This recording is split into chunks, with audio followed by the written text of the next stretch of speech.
Coming to you from high atop our studios in the San Francisco Bay Area, you're listening to TechMove. This is episode 37.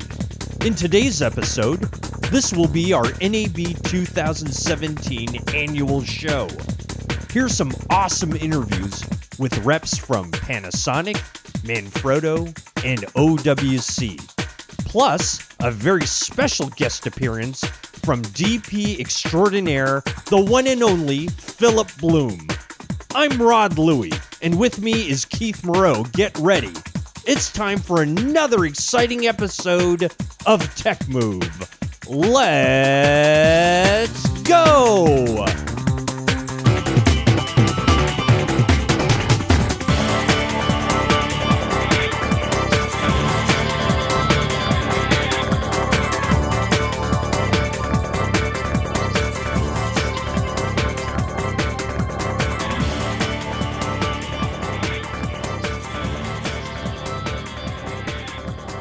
A very special episode of TechMove with Rod Louie and Keith Moreau. This is our annual NAB review / show.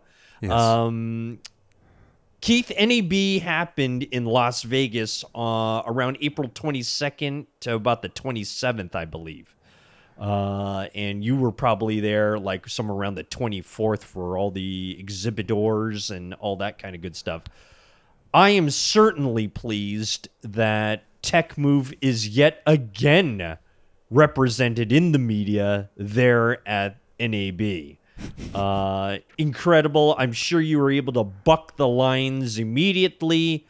I'm sure you were able to, cut in front of all the little kids with their cotton candy.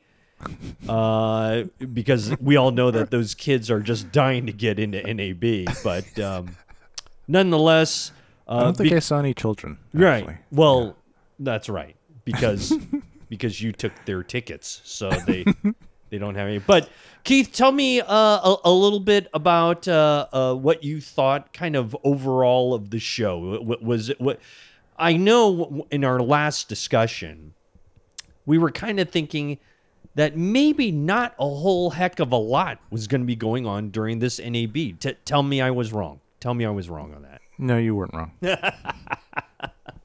You were right. Nothing happened, right? Nothing. It was basically like it could have been last year's show. Here's a 3-pronged electrical outlet. For me anyway, for our interests here, it wasn't earth-shattering. Yes. But because of lucky events and just kind of happening to run into certain people and get a lot of information unexpectedly. I didn't go in having a lot of expectations, because I think that, it seems like when there's announcements, they happen a little bit before the show. And this year there was just nothing. Yeah. There were no new announcements. I was like, firmware update, or something pretty minor. There was the mystery camera from Panasonic, but that wasn't even, the only thing that was cool about that was you got to supposedly see it under the veil. Did they ever take off the veil? No, they didn't, but they're going to take it off in Cinegear. So okay. We'll definitely do an exclusive at Cinegear about this new weird camera they're having. Great. But yeah, so it could have been really boring, but it actually was, I think, for me, the best one yet. Oh, really? The best one yet? Wow. The best one yet. Just, I think, because I felt more comfortable doing it. I didn't feel like I just could just barge into any conversation and manipulate and monopolize people as much as I want without any repercussions. Right. Well, I mean, that press credential for TechMove does speak volumes year after year after year. So it does, and that little wallet photo of you I have when that doesn't work, right? Those two things are just like keys to the city. That's right, exactly. Keys to Las Vegas. That's right. So exactly. Yeah. So I guess it could have been kind of boring because from a announcement point of view, there wasn't anything. But for me, And I think for the listeners, because of that, it's one of the most fun ones yet. I would expect that. I think that, these shows are always fun, even though there's, like there's no huge anticipated thing like, like the GH5 is being announced or anything. It's still good just to see what happens after the fact. Yeah, it is. And then maybe because there aren't these amazing wow announcements, you can focus on more real stuff. Like looking at stuff that has more practical use or has, refinements that have been to something that has been around for a while. Right.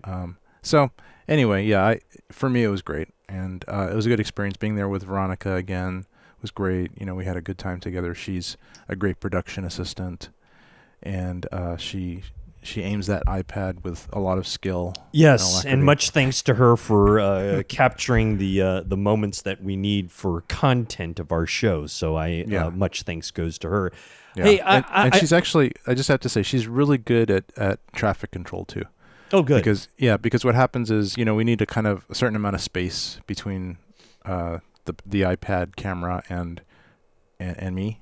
Right, it's not exactly the widest lens in the whole wide world. It actually isn't. I should probably get a little, but it's actually okay because it would be a little distorted if it was too wide. Right. But she's really good at traffic control because you wouldn't believe how many people try to just walk through the shot. Oh yeah. And they're just oblivious. I know. Yeah, and a couple times I think she actually hit people in the face as they were trying to get through. So good. Where they're just quick arm movements. That's very good. It's called TechMove Foo, I think it's called. Good. So good. Here's one thing that I've never asked about any of these shows is that just like other conferences and stuff like that. Not only is the things that you and I are kind of excited about, which is like the exhibition floor and seeing all the gear, touching it in person and stuff like that. But also a lot of these shows spend a lot of time with doing panel discussion. Do you ever attend any of that stuff, or are you not interested in that so much? I think I've done it a little bit. The very first one I went to a few years ago, but I just don't have time. I'm just so busy just trying to kind of just maneuver around the show and get some interviews going. And I guess if I was there for like 4 or 5 days straight and just all I was there was at the show, but this year I only had 2 days. Last year kind of the same. I planned to spend 3 days there this year, which would have given me time to go to those panels and things. But I just the last day was booked by another client who happened to be in Las Vegas actually at the time, at this other convention in another convention center. So I just sacrificed one of the NABs for this other client. So I think if I had it in like 3 or 4 days, then I would definitely take advantage of that. But no, it's just too busy.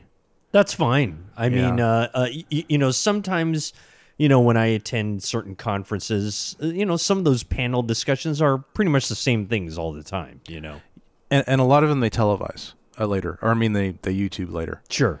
For example, Cinema 5D. They have a really great blog website thing. They're kind of amazing. Kind of wonder how they stay afloat because it seems like they have a whole army of people working for them, and they have lots of content all the time. I watched their panel about, I think it was about how they support their blog, and that was kind of interesting, and how they do their reviews, because they've actually had some really controversial reviews, especially in the last couple of years, about refuting manufacturers' claims of how great their stuff is, and right. How did you interpret this level of dynamic range, and we just measured it, 13 stops, and you said it was 15 stops, right. Stuff like that, stuff. So I saw that on all this stuff is basically on YouTube, right. And I subscribe to all this stuff, and when I'm exercising, I watch it. So I don't need to. I guess I don't have the need to see all that stuff in person when I'm there. I'd rather do this stuff for TechMove and get the interviews in. Well, Keith, I approve of that. and I thank you very much for putting the efforts of the show first, as it always should be. So very good. That's a correct answer on your part. Oh, good. So. Yeah. Good. Very good. Job security for me. That's right. There were, as usual, tons of vendors there, right? Tons of vendors. And I know, in our pre-show meetings, I know that we have, we're visiting a couple of people that we've talked to before, at least companies. Maybe the people are different, but companies we've visited before. But you know what? It's always exciting to go back to some of these innovative folks and to come back with, what's new for, in this instance, 2017, right? Yeah. That's always a lot of fun. Wouldn't you agree? It is. And some of them I didn't see last year. Like I saw them the first year, but didn't see them last year, and then saw them again this year. Yeah. And it was kind of cool. It's maybe sometimes it's good to skip a year. Like I did that with Panasonic. I did that with Small HD. I think those are the two main ones that I skipped last year. Last year, right. But as you'll find out, this year we did secure some fantastic content for you, ladies and gentlemen. Those were both fun. Yeah, with those two. So yeah, that's good. And now is the time, right? Especially with the GH5 and it being so huge and massive in popularity and things like that. Yeah, that was probably the most, from our point of view, the most major camera announcement that was close to NAB. Right. Because I think I'd gotten the camera like a couple of weeks before that. So, or maybe a month before, but it was pretty soon before NAB. So that was probably the freshest NAB experience. Yeah. And then there was the kind of newish but not so new Ursa Mini Pro. But I honestly wasn't so excited about that particular camera because it had been out for months and been tested, and I kind of knew all about it already. Sure. So, and then also, and we'll probably talk about this when we intro that segment. It's, there's different companies have different levels of how they represent their products. So we could talk about that later. So that sounds fantastic. Well, good. That's what we call tease, ladies and gentlemen. That's what we call tease in the broadcasting world. Fantastic. Well, Keith, what do you say? Let's start off this special edition of TechMove and get to our interviews, and then at the whether or not we get to each and every one of them on this particular episode, because I don't think people have 6 to 9 hours to listen to one podcast, even though they're used to our 2 to 3 hour ones. I think sometimes we should just have a 6-hour podcast, just to break whatever record there is. That would be fantastic. I don't know what the record. Maybe we've already broken it with our 3-hour ones, but right. If 6 hours, I mean, how many podcasts could claim 6 hours? Exactly. Who could, and then really who would? So, all right. Well, let's pause and let's reset and get our interviews all lined up like nice little ducks in a row, and we will start laying them out there for you. Okay. So. It's Rod Louie, Keith Moreau on our NAB 2017 special, and we're going to get right to it as soon as we come right back right here on TechMove.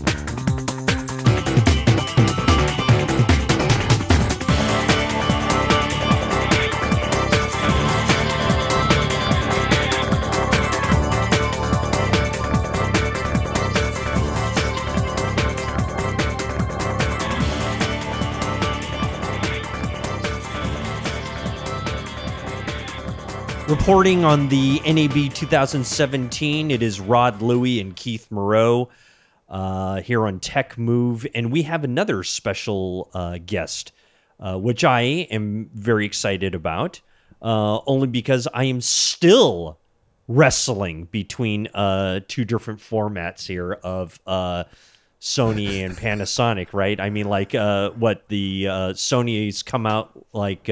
The A6300 came out about a year ago. The A6500 now came out about 5 months ago, 6 months ago, and I've still yet to make a decision on anything. So, with having said that, maybe our next interview will persuade me on something else.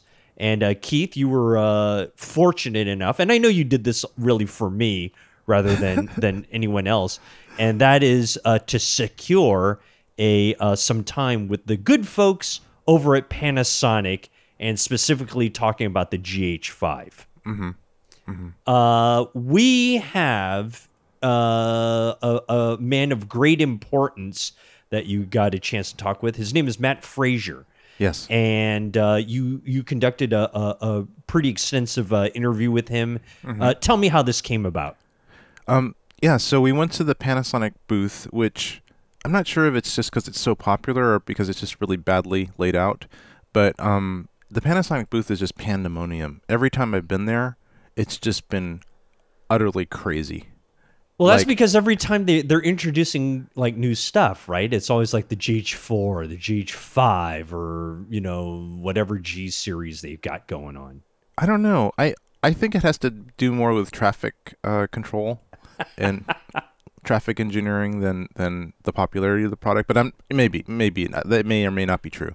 It just seems like there's like really narrow areas to see the experts, and then everything's kind of mixed together, and you have to go from. I don't know. The booth, like the other booths, I don't experience that. I feel like they're more spacious and they have like a little more elbow room. Mm-hmm. I don't know, or maybe just because Panasonic is just super popular. But in any case, we went to this one area where the mystery Panasonic camcorder was kind of covered up, which we talk a little bit about in the interview. Yes. And then I asked the guy, so can we talk about the GH5? And he said, oh, talk to that guy over there, across the way. That's the digital photo camera section. So we went over there. Oh, so they certainly had different zones almost, it sounds like, huh? Yeah. The Lumix stuff is considered still cameras. And then they have, Panasonic has tons of super high-end Varicams and things like that, and that's in the other section. So I think the mystery camcorder was in the kind of cinema Varicam section. Mm-hmm. But the Lumixes are in another section. And I actually got to meet this guy that I've seen a lot on the internet. I interviewed him a couple of years ago at NAB and talked about the GH4 back then. Well, we got a chance to talk with him about the GH5, and I really like him a lot. He's really cool. Mm-hmm. So we had a great interview. We even talked for quite a while even afterwards about stuff, because for some reason I thought he was like a filmmaker, like a DP. I don't know why, but I had that impression that he was. But I think he works for Panasonic now. That's what he told me. But we just kind of talked about filmmaking and stuff like that, and he was just saying, well, I'm really admiring you because you're actually doing this and you're making a living at it, and and so that was kind of cool. But he was a great source of information and learned a lot about the GH5 from him. Probably could have talked for another hour about all the stuff. Great. Well, yeah. Hey, let's get to it. Here is our own Keith Moreau with Matt Frazer of Panasonic as we talk about the GH5 and all that comes with it. Here it is right here on TechMove. Hi, this is Keith Moreau here with TechMove Podcast. We're here with Matt Frazer. He's a representative from Panasonic. He's going to talk today about the wonderful new camera, the GH5. Hi, Matt. Hi, how you doing? I'm very good. Tell us a bit about this amazing new camera. I actually bought one. I think I was one of the first people to actually receive one. I got it like a month ago, and I've used it a bit. So hopefully you know that we just did a firmware update today, so you can go ahead and download new firmware for the camera. Tell me about it. Okay, so we've added kind of an interesting omission. We had omitted a 10-bit 1080 feature. So you could do 10-bit 4K, but you couldn't do 10-bit 1080. So that's been added now, so you'll be able to get 10-bit 1080 422 color. We also didn't include a 10-bit anamorphic feature, so we've added 10-bit anamorphic. And then the third thing we did, there was an interesting quirk with the camera. For those of you out there who shoot with shutter angle on the camera, they weren't showing you a preview of what the exposure was. So you'd hit record and it'd get darker. So we fixed that. Any other quirks we should look out for? even in this firmware update? Really, those are the primary quirks that we know of. Other than that, it's just learning the camera and the new menu system and making sure that you're familiar with how it operates. So I've used this. I probably shot about, I don't know, 10 hours of footage on it, not a lot. I love the fact that you can internally record 4:2 10-bit in 4K. I just love that.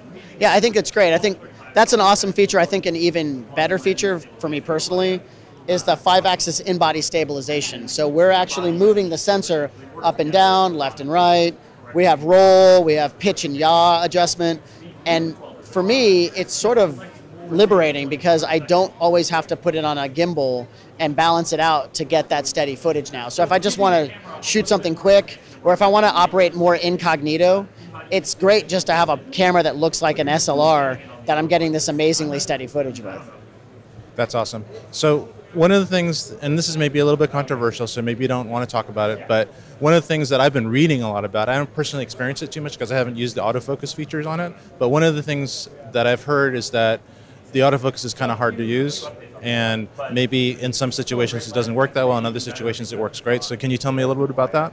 Well, I think if someone's a GH4 user and they're replacing it with a GH5, the autofocus is substantially better, no matter how you have it set up, than the GH4, which was our ultimate goal, was to make a better autofocus system than the GH4. There are some people who are comparing it to, let's not beat around the bush, it's the A6000, it's A6500, A6300, and any dual pixel Canon. It's not that system, and so I think people need to understand a couple of limitations. First off, if you're planning on doing autofocus in 24p, our sensor readout, when you set the camera to 24p, is 24 frames per second. That's what its sensor readout is. I don't have a lot of frames to be able to analyze to autofocus at 24 frame.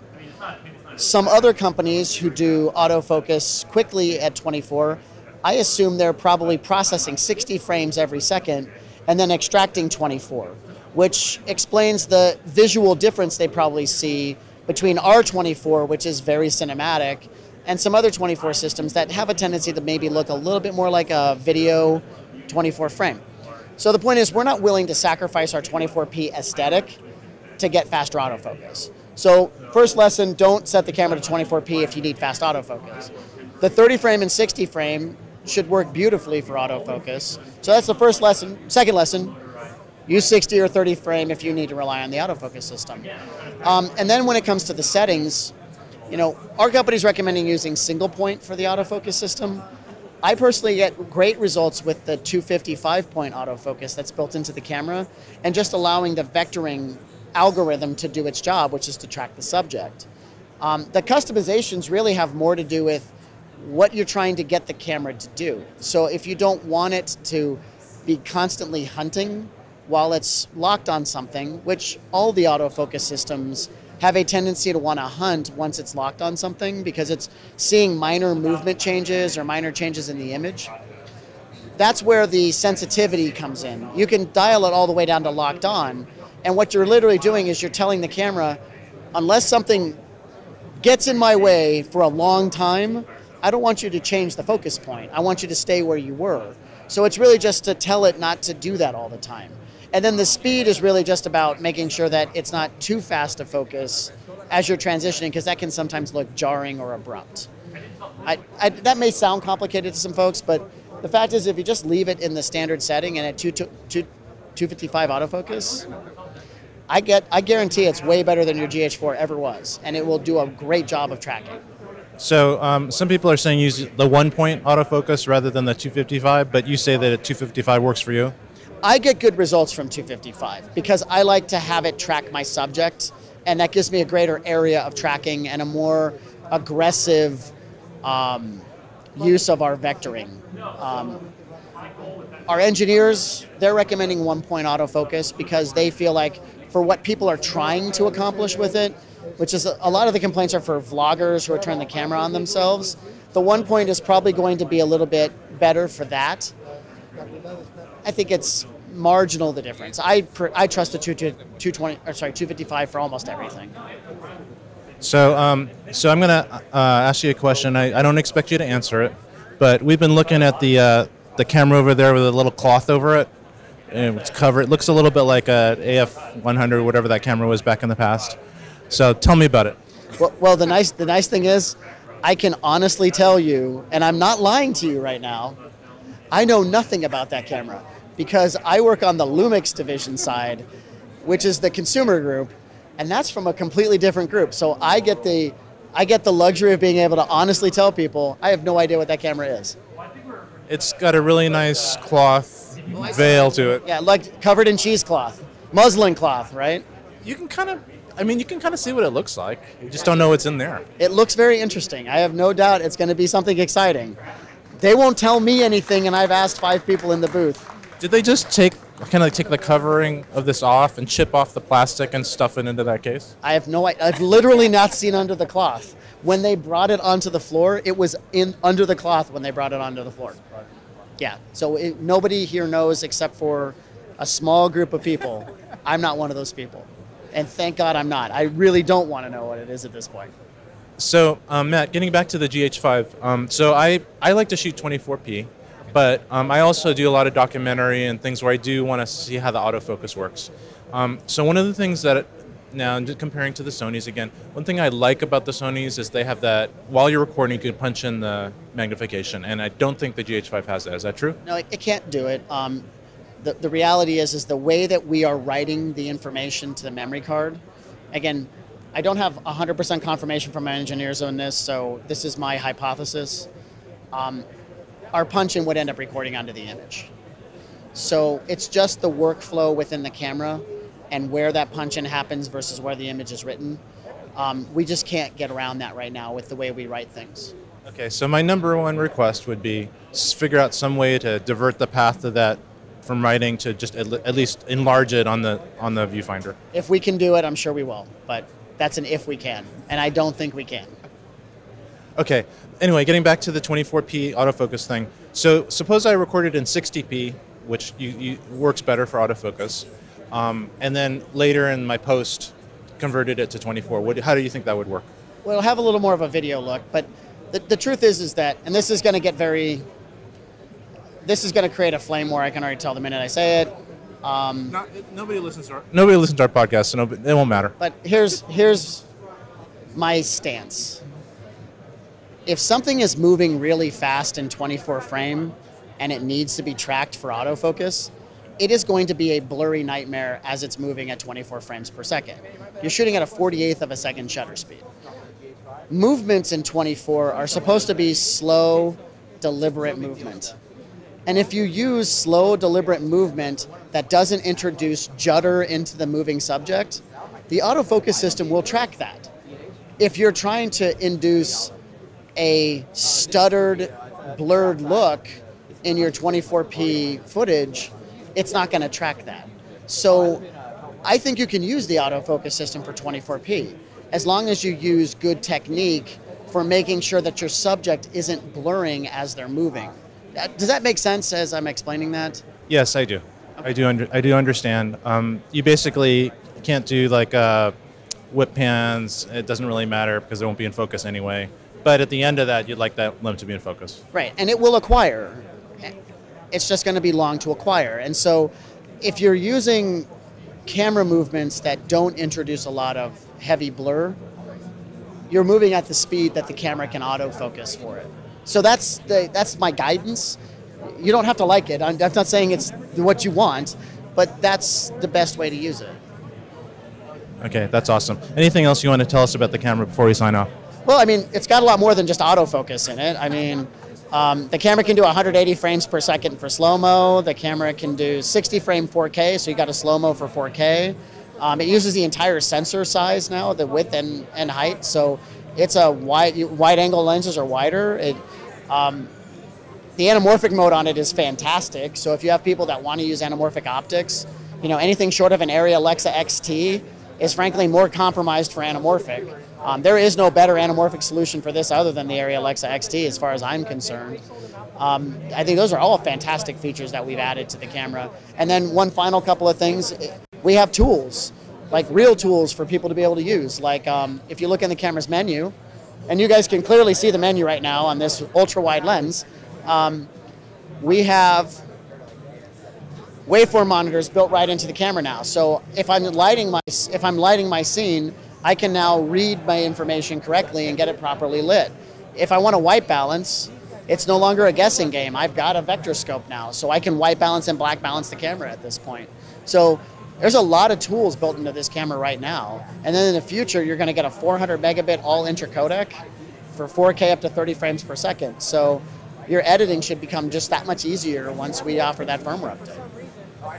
Are there going to be any other bit rates besides 400 megabits? No, that'll probably be the last bit rate change. We will add a 6K or high resolution anamorphic mode. So the anamorphic mode now is 3328 wide by 2496 tall, which is still one of the highest resolution out there. The new mode will be about 4997 wide. So that's 997 pixels wider than 4K. And it'll be about 3600 tall. Don't quote me on that. I don't know the exact pixel densities. So you're gonna have really arguably the highest resolution anamorphic mode on the market, with the exception of the Reds that use that 8K sensor. I personally think spec-wise and feature-wise, it's just an amazing camera for $2,000. It's just incredible. I'm really, really glad that Panasonic, and you probably helped out with this, came out with this amazing piece of technology. It's just going to jump the industry ahead another 3 years. Well, I didn't help with anything. It's important to note. It's the people who use the camera who tell us what they want. It's our ability to interpret what you want and determine if it's feasible. And it's ultimately our engineers and their skill that makes this happen. So it's really the people who use the camera and our engineers who make it work. I'm not really any part of it whatsoever. So it's you guys who help us out. Well, thanks so much, Matt. It's really been great talking with you. Really appreciate your time. All right, thank you. I appreciate it. This is Keith Moreau signing off for TechMove. Well, that's Matt Frazer from Panasonic, of course, about the GH5, along with Keith Moreau. And our continuing coverage of TechMove's NAB 2017 episode that we've got here. And Keith, one thing that I got from it, which I very much appreciate Matt for saying, is how, it is such human nature for us to compare like a GH5 to an A7 or Canons. And him saying, hey, those are just not, GH5 is just not those cameras. Yeah. And we should really be looking at it from the standpoint of, Rod Louie's GH1 to now, right? Or even the GH4 to the GH5. Yes. Because of course you're competing against, other manufacturers, but in many ways you're competing against yourself. And so I thought that was very interesting. And, hey, let's face it, GH5, incredible strides have been made with that camera versus GH4. Oh, yeah. Yeah, it's definitely better than the GH4. I mean, I've shot a couple things with both of them in the same environment, and yeah, the GH5's image is way smoother. Its light sensitivity is way better. The internal codec is way better. I mean, it's just a lot better. Right. It's a lot better. So, anyone thinking of, maybe picking up a GH4 versus a GH5 probably should really just save up their pennies and just, get the GH5 because it's going to be so much better. Yeah, I think so, especially if you're doing video. Yeah. It's really an amazing hybrid video camera. It's just the features in it. So I love the GH5 just in general. I don't think I'm going to use it for my A cams.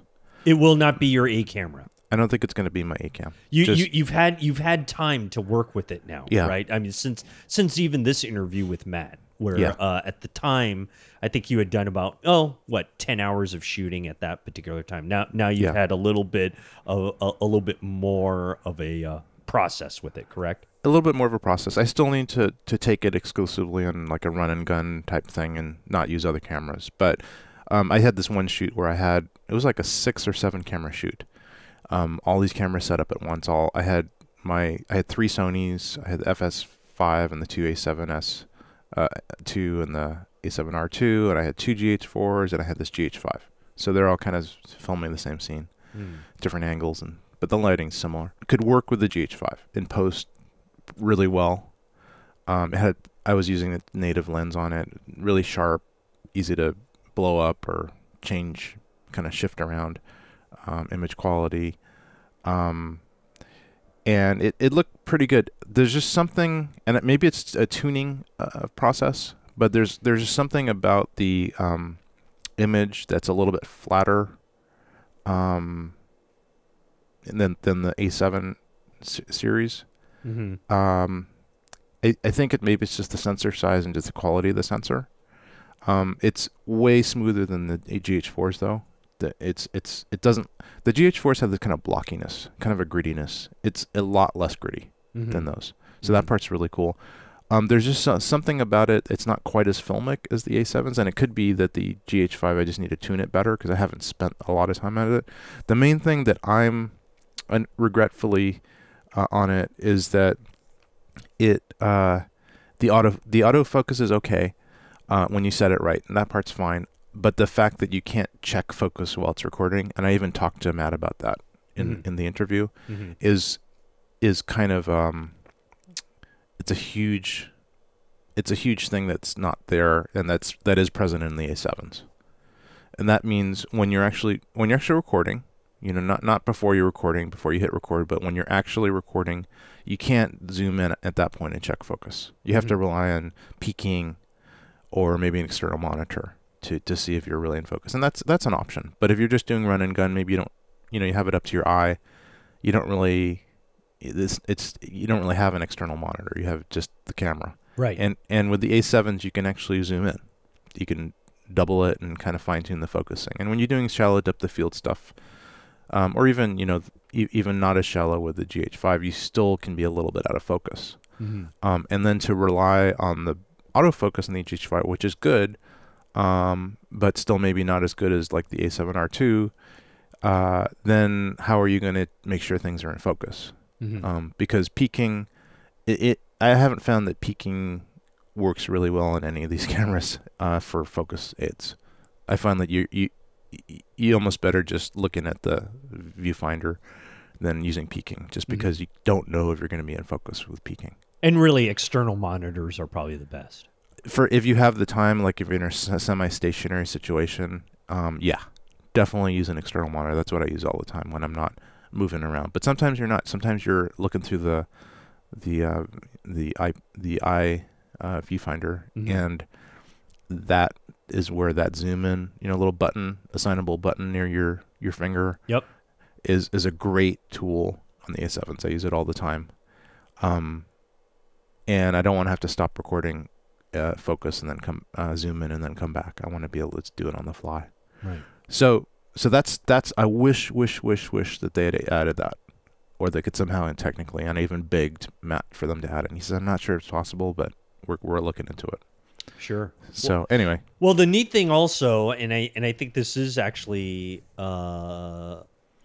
something that you care about, was that firmware update that occurred at the time of the show. Yeah. That what 10-bit in at 1080p, something like that.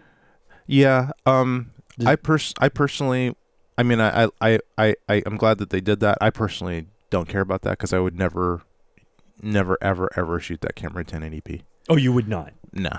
Why bother? It's a 4K camera. Right. Use it to its fullest. Get that 4K so you can do whatever you want with the image. And then if you want to do 1080p, just do that in your post, and it'll look a lot sharper anyway than a 1080 native image. So, but what I am really looking forward to is that 400 megabit per second codec that's coming out in a few months. That's probably towards the end of summer, if I'm correct on that. Yeah, I think so. And that'll be really Which will cool. be a charge also, I believe. I'm not sure about that. I think it's just an update, but I could be wrong. Okay. Yeah. Right. Well, hopefully it is. Yeah. Hopefully it is. But as far as the camera goes, I'm still really glad I got it. I'm going to use it, as a B/C camera for multicam shoots, and know that image that I'm getting out of it's going to be really cool. Pretty good battery life, and excellent codec, and I'm just happy that Panasonic is pushing the boundaries. And also big feature, I think no 30-minute limit. That's a huge feature. Is that correct? No, it's a huge feature for built. Yeah, and I wish Sony would and other manufacturers would get rid of that limit. But since I hacked my Sonys, I don't care about that limit on them. Oh, you hacked your Sonys? Yeah, a while back, there's a way of removing the 30-minute limit. Oh, well, yeah, we'll have to share that again on on another how-to episode of TechMove. Yeah, and I've literally shot with these Sonys for like 5 hours straight. Oh, on 256 gigabyte cards. And they haven't set themselves on fire. No, they weren't. I did have to, call the fire department a couple times during the shoot, but it was false alarm. Right. Yeah. Great.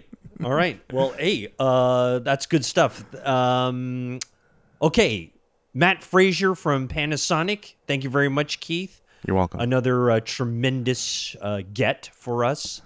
And I know all of us, as well as our listeners, are greatly appreciating your bullying your way through the crowds at NAB. So continuing on with more NAB 2017 coverage, we will do so right after this quick timeout right here on TechMove.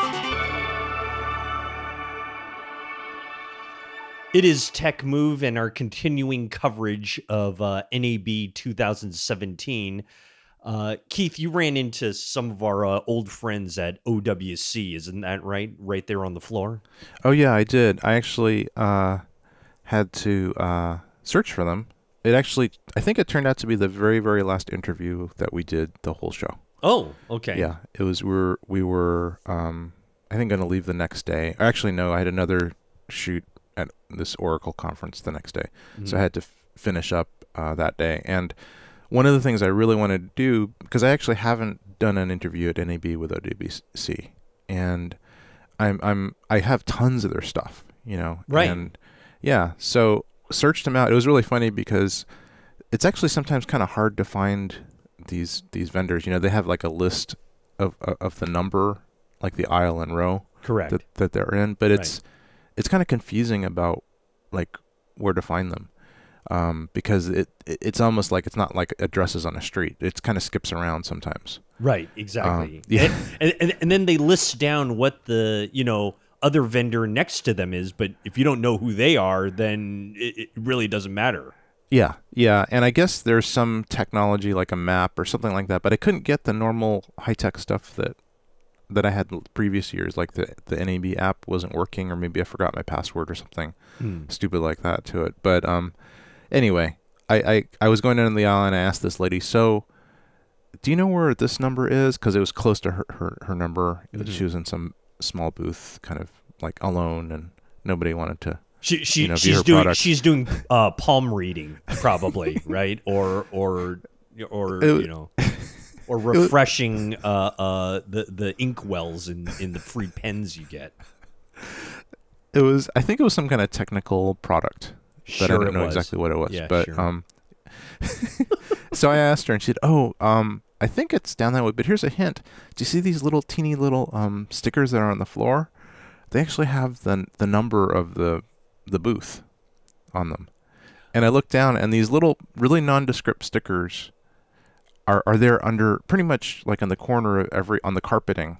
Like almost like they're reserved parking spots, right?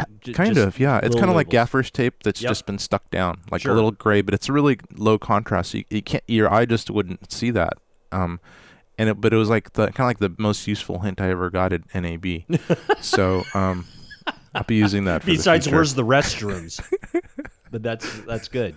Yeah. So with that hint, I found the OWC booth, which it was really amazing that I missed it because it's gigantic and there's a huge banner and you can see from across the whole hall. So I don't know how I missed it. Well, in your defense, I'm looking at a screenshot of the clip that we're gonna run, and it doesn't say OWC. It says something like the capacity to dream. So how would you know, right? Well, actually, but not in that clip, is a gigantic kind of like flying saucer disc that's like 50 feet across. That it says OWC in big blue letters. like 3 times around the circumference. So of the this only thing. thing they were missing were fireworks and a Goodyear blimp. Is that what you're saying? Yeah, and a barker saying, "Come over here, we're OWC. Step Well- right up." Well, that's the observation skills of Keith Moreau. That's It's just it's just stimulus overload. There's too many banners and signs, and sure. you know, I was blind to that particular one at the time, but I did find them, and I managed to find a really cool guy named Chris Hafner, and he was a gem. He took a little while to talk to me because he was with some other customer who did not want to let him go, and I just kind of kept hanging around, and finally I just had to interrupt this guy, and I said, "Would you be able to do an interview right now?" And he said, "Oh, give me a minute." And the other guy, his other customer, who I guess thought he was really important, kind of glared at me like, "How dare you interrupt me?" But hey, we're the press, you know. That's right. We got to get the news. So That's anyway, right. Yeah. Well, that's great. Well, let's kind of get to the interview here. I'm excited to hear about this because Okay. OWC, old friends of the show, and we'd like to. And I think this is great. Out of like the 24 NABs you've ever gone to, we finally got someone from OWC, which is great. So Yeah. Okay, well, let's give it a listen. Here is Chris Hafner, along with our very own Keith Moreau, as we bring you NAB 2017 right here on TechMove.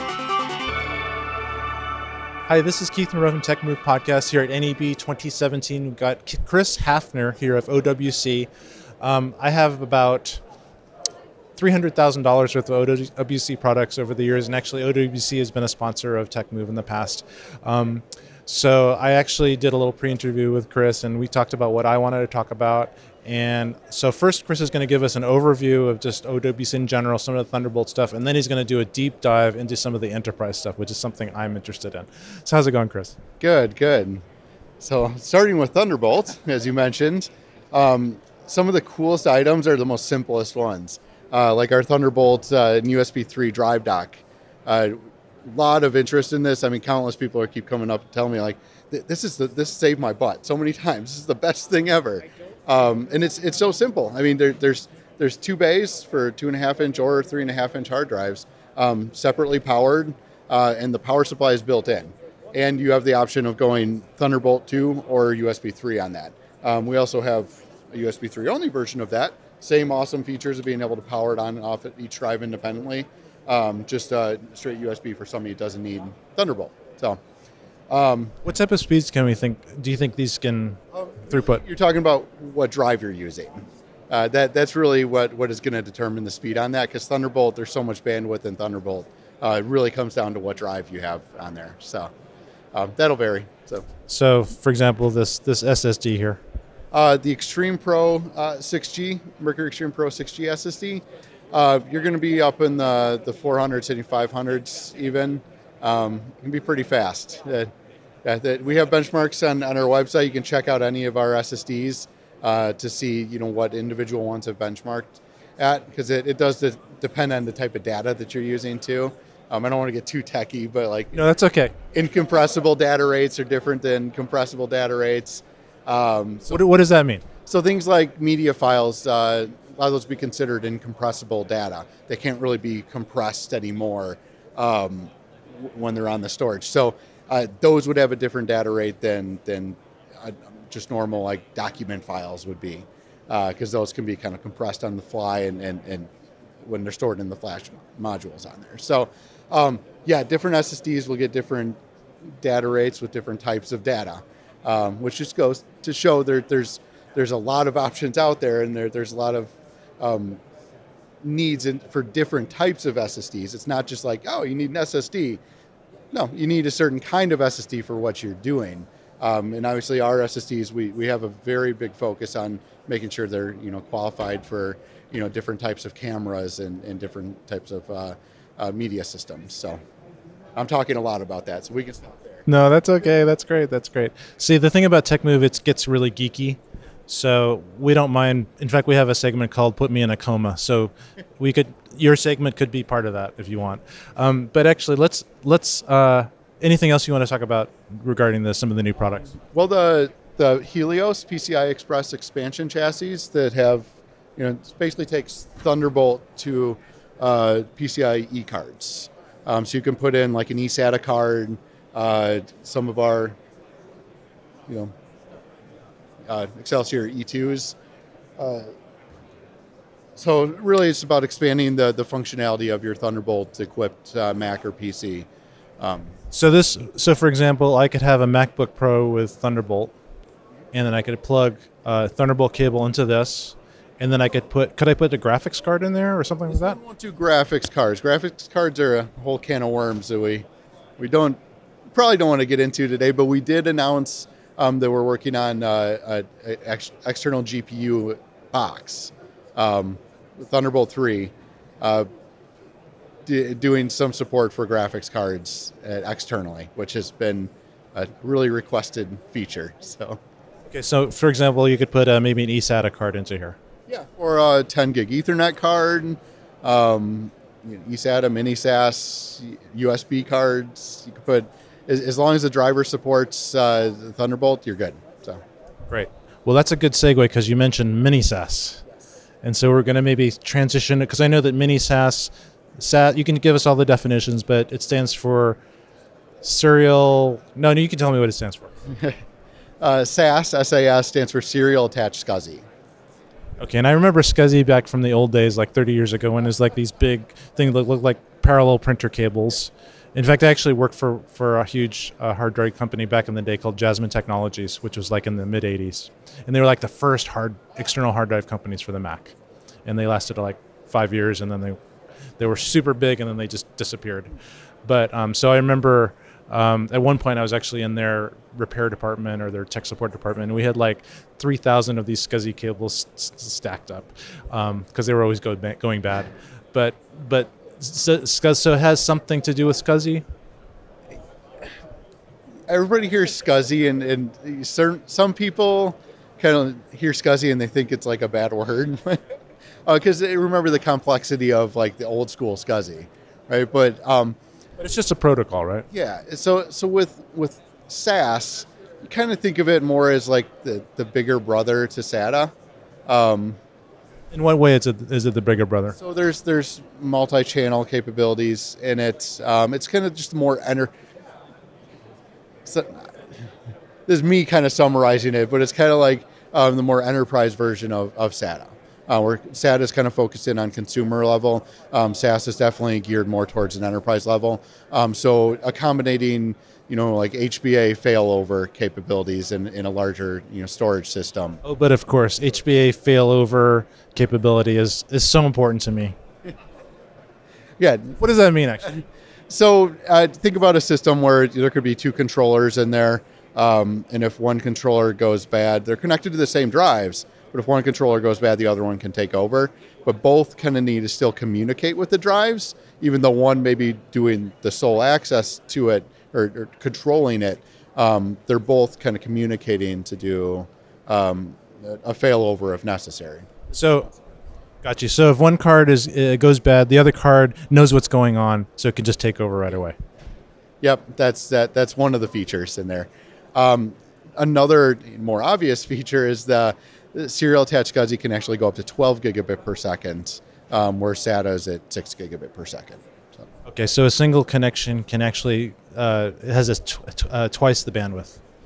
Yes, yeah, and I mean spinning hard drives like these, really, even if it was SAS 12 gig per second, it's not going to spin that fast to actually give you those data rates.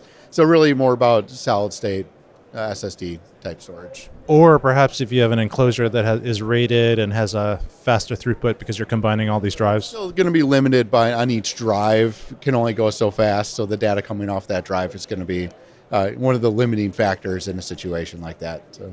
So here's my situation. I'm doing a lot of 4K video now. And in a lot of cases, I have to transcode it to ProRes. So it's even further enlarged or expanded from the original format. So the original formats are kind of compressed on the cameras. They're like H.264 possibly. But in order for my computer to deal with it, a lot of times I have to transcode it. So then you're starting to get into these huge files with high bit rates. So what's your... if I'm doing, say, a multicam shoot, so with, like, I just did something with 6 4K cameras, and I'm editing it with Premiere Pro, and it's just even ProRes, and I'm using a couple different eSATA drives. It's still chunk, chunk, chunk. It's just very, very slow. So what's your best recommendation for this? I would probably look at going, a Thunderbolt equipped storage system of some sort, like we don't have them around here. It's at the next table over, but our Thunderbay 4 Mini would be awesome to put in 4 SSDs, and it's Thunderbolt 2, so you have speed, and because it's solid state, you wouldn't have latency issues that could really help out. In addition to the sustained transfer rates that you would be getting from those SSDs going through the Thunderbolt. That'd be an excellent option. Yeah. What would be the throughput in that situation? You're pretty much going to max out the Thunderbolt spec. So I don't have hard benchmarks on that right now, but we can definitely look at that. So. Now, because of the fact that I'm still using a Mac that was designed and produced 7 years ago, and I've totally maxed it out. I don't know if you know like all the things you can do to these things, but I have upgraded the processors. I've actually taken the processors out and put the newest, fastest processors in, which was a nightmare, but I did it. And and then I've also put super fast video cards, lots of memory, have all the PCI cards slots filled up. So for me, 'cause I can't really use Thunderbolt for me right now. Maybe in the future and when the new Macs come out or whatever. But for now, what do you suggest for me? Well, we had this discussion before where you have several different internal PCI Express SSDs in there, like the Excelsior E2. Yes, and I actually have the optical bays. I have those both connected to 1 terabyte SSDs, and I have those rated. So I'm maxing out this because I think the internals are not the fastest eSATA or SATAs. So I'm maxing out at about 600 megabytes per second on that. So we recently came out with the Excelsior Pro Q card, which is a 4-blade PCIe SSD card. So it'll be faster than the E2 because there's more there. What does 4-blade mean? So there's 4 individual SSD blade stick SSDs. Like receptacles for the SSDs? Actual SSDs, kind of think about, we also kind of refer to them as gum stick style SSDs because they're in that slim. They look like gum stick. Yeah. So there's 4 of those on that card. And they're kind of interleave memory, so they're faster. So the setup is a RAID 0, but we can set it up in different ways. If you choose to order it that way, which we can do a kind of a custom configuration on a need-to basis. Though, oh no, I probably shouldn't publicize that. So I wouldn't want it to be any slower. I want it to be super fast, and it's probably still pretty safe even at RAID 0. Yeah, I mean you're over a gigabyte per second, so it's fast. Again, I don't have the hard benchmarks with me. I should know that off the top of my head. I apologize. That's okay. I'm sure it's going to be super fast. Yeah, I'm probably going to get one of those when it comes out. Yeah, up to 2 terabytes on those right now. Mm-hmm. So for 500. Yes. Oh, okay. That could be a little expensive, but not too bad. Not too bad actually. You'd be surprised. So. Okay, so beyond that, how about external solutions for me? Well, I mentioned the Thunderbays. So if we're talking direct attached storage, the Thunderbays are awesome. But I need Thunderbolt. I don't have Thunderbolt. Yes, yeah. So for you with your Tower Mac Pro, it's still a great machine. I mean, those machines had a lot of legs to them. They still do have a lot of legs to them. I personally handle a lot of the storage server side of our product development. So I have to give my little plug in for Jupyter. Our Jupyter Callisto systems are a network attached storage system. So it's standalone storage server using ZFS inside. So it's for the file system. So in a nutshell, what that means is you have built-in pooling, built-in caching, built-in integrity checking and self-healing. So it even detects and fixes silent corruption, bit rot, things that can occur that like a hardware-based platform wouldn't even be able to detect. So really good storage place for your data. Fast. The Callisto systems have 10G base T ports on them. So it's 10 gigabit Ethernet using Cat 6A, Cat 7 cabling, even Cat 6 cabling at a reduced cable length. So think about your Thunderbolt 1, Thunderbolt 2 speeds. That's what you're getting over Ethernet on these from this shared storage system. We can do SMB network shares on there, AFP network shares. It's really customizable as far as how you choose to configure it and how you structure your storage on it. It's a fun system. So I would need to get a 10 gigabyte PCI card. Yes. But because it's using 10G base T, you don't necessarily need to. If all you need to do is run it at gigabit speeds, you can just plug it into a normal gigabit switch and gigabit ports. So, I think for me, I think I need more than gigabit. What do you think? Yeah. You'd probably want 10 gigabit Ethernet. So, and it's cost effective. The alternative, 10 gigabit standard is using it over SFP plus ports. So think more like fiber optic cabling. They tend to just be more expensive, even if you are still doing copper using SFP plus ports. It still just tends to be more expensive. So, okay. So how about any type of, other than the Ethernet type solution, how about SAS solutions? Yeah. So Jupyter Core systems are the JBOD SAS expander systems. And what is JBOD for those people that don't know what JBOD is? This is one of those terms that has a lot of different meanings to different people. Just a bunch of disks or just a bunch of drives. So it's all the drives just show up as themselves. So not rated together or anything. They just show up as individual drives. It's like our 16-bay Jupyter Core system. If you plug that into a mini SAS card that's installed inside your Mac Pro, you would see 16 drives. Until if it was a RAID card, you RAID them together using like RAID 5 or RAID 6 or doing a software RAID with SoftRAID.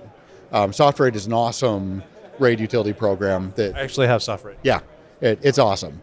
It detects a lot of the things with your data that could go wrong that a lot of things don't. A lot of hardware RAID cards wouldn't. So it's a very powerful program.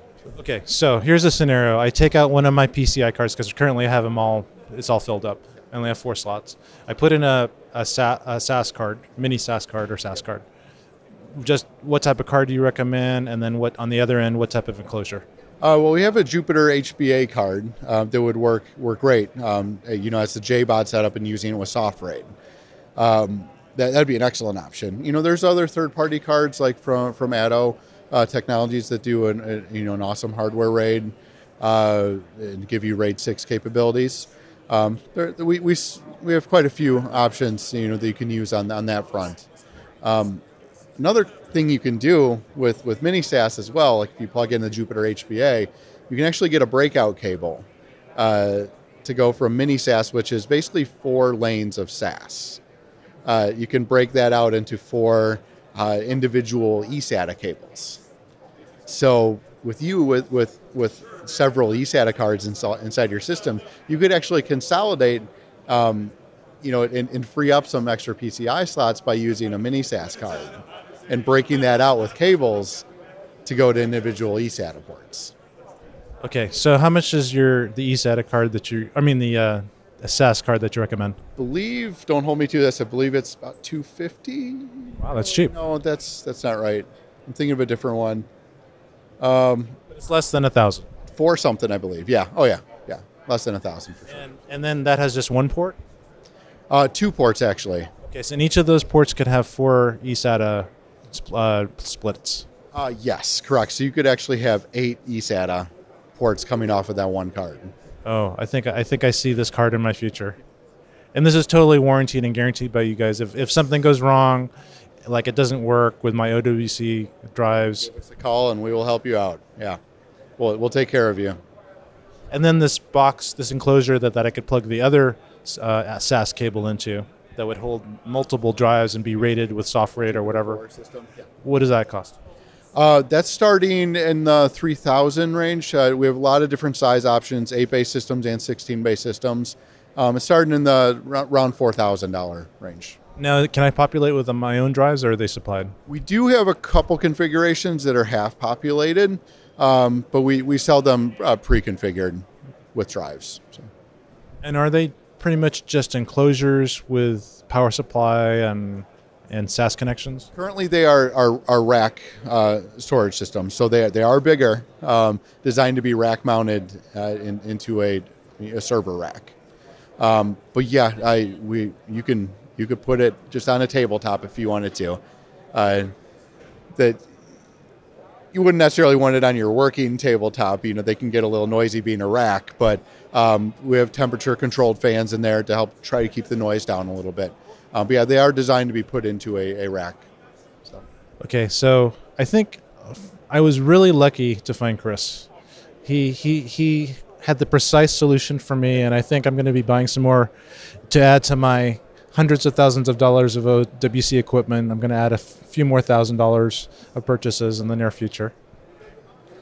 I don't mean to break your bank. I'm sorry. But no, we love helping customers out, and we love helping you out. So anything we can do to help you, you know, work more efficiently, you know, we do what we can. So we love that. So great. Thanks so much, Chris. Thank you. Thank you. Well, this is Keith Moreau signing off for TechMove. All right, that's Chris Hafner from OWC, along with our very own Keith Moreau, right here on TechMove's coverage of the 2017 NAB show. Very interesting, Keith. I really liked it. Tell us a little bit about that SAS and what you think about it, if anything. Well, so here's the thing. So I'm still on my, pretty much obsolete Mac Pro 2012. It's actually 2010, but the 2010 and 2012 were exactly the same, other than just the number of the model number. But and then mine's probably even more advanced than the 2012 Mac Pro. Anyway, the problem about the cheese grater Mac Pros, they're called, or the Tower Mac Pros, is they don't have Thunderbolt. So Thunderbolt's awesome. Thunderbolt is a great technology that has made connecting things a lot simpler.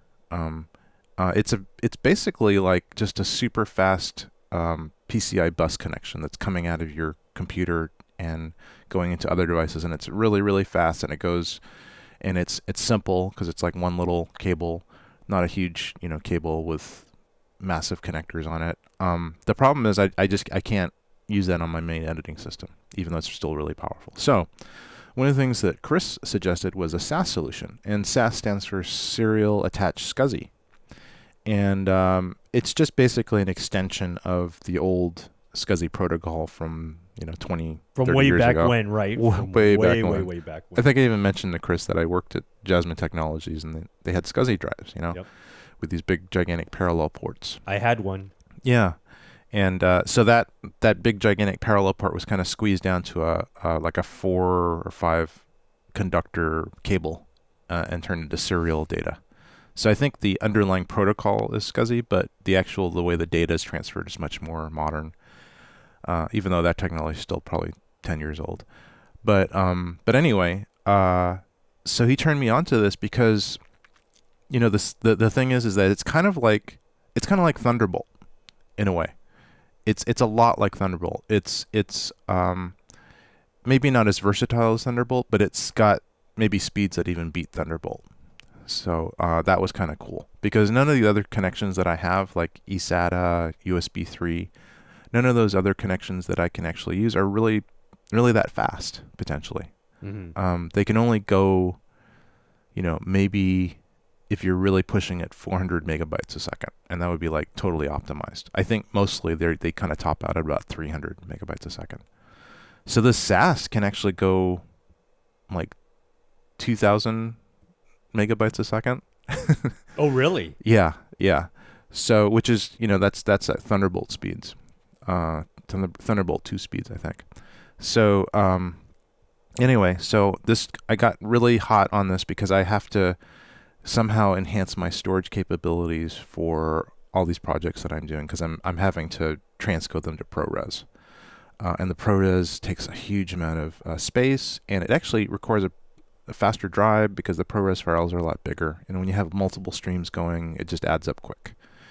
And anyway, the thought of having this versatile connection. Oh, another thing about SAS is that you can actually get these breakout cables that will take a SAS port and convert it to 4 eSATA ports or eSATA connectors. So right now I just have one eSATA card in my one eSATA PCI card in my Mac, and it only has 4 ports. So I can maximum I can only connect 4 eSATA devices to my Mac. And right now, I actually have 5 kind of online eSATA devices. So I'm using another port that's coming out of my, it's actually my Excelsior card has an eSATA port as well. So I'm using that port plus my 4 card. So the SAS thing also seemed that pretty versatile because I could also use it for my eSATA devices if I needed to, besides just the SAS connection. The SAS connection was kind of secondary in a way. It was more just getting this eSATA breakout capability.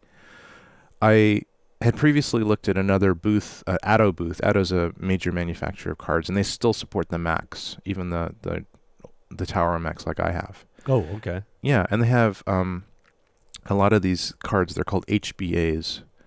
It stands for Host Bus Adapter. It basically just means a PCI card with ports on it that you put into your Mac or PC. Oh. They also support PC stuff, of course. But they still have current drivers for the Mac. They seem to support them really well. And I had talked to this Atto previously, and they had said, yeah, we do this, and that. But then when I talked to Chris of OWC, who also support and sell Atto cards along with their own cards, he kind of just educated me a little bit more on that. And that's in the interview to some degree. Well, I got kind of super obsessed with this SAS thing.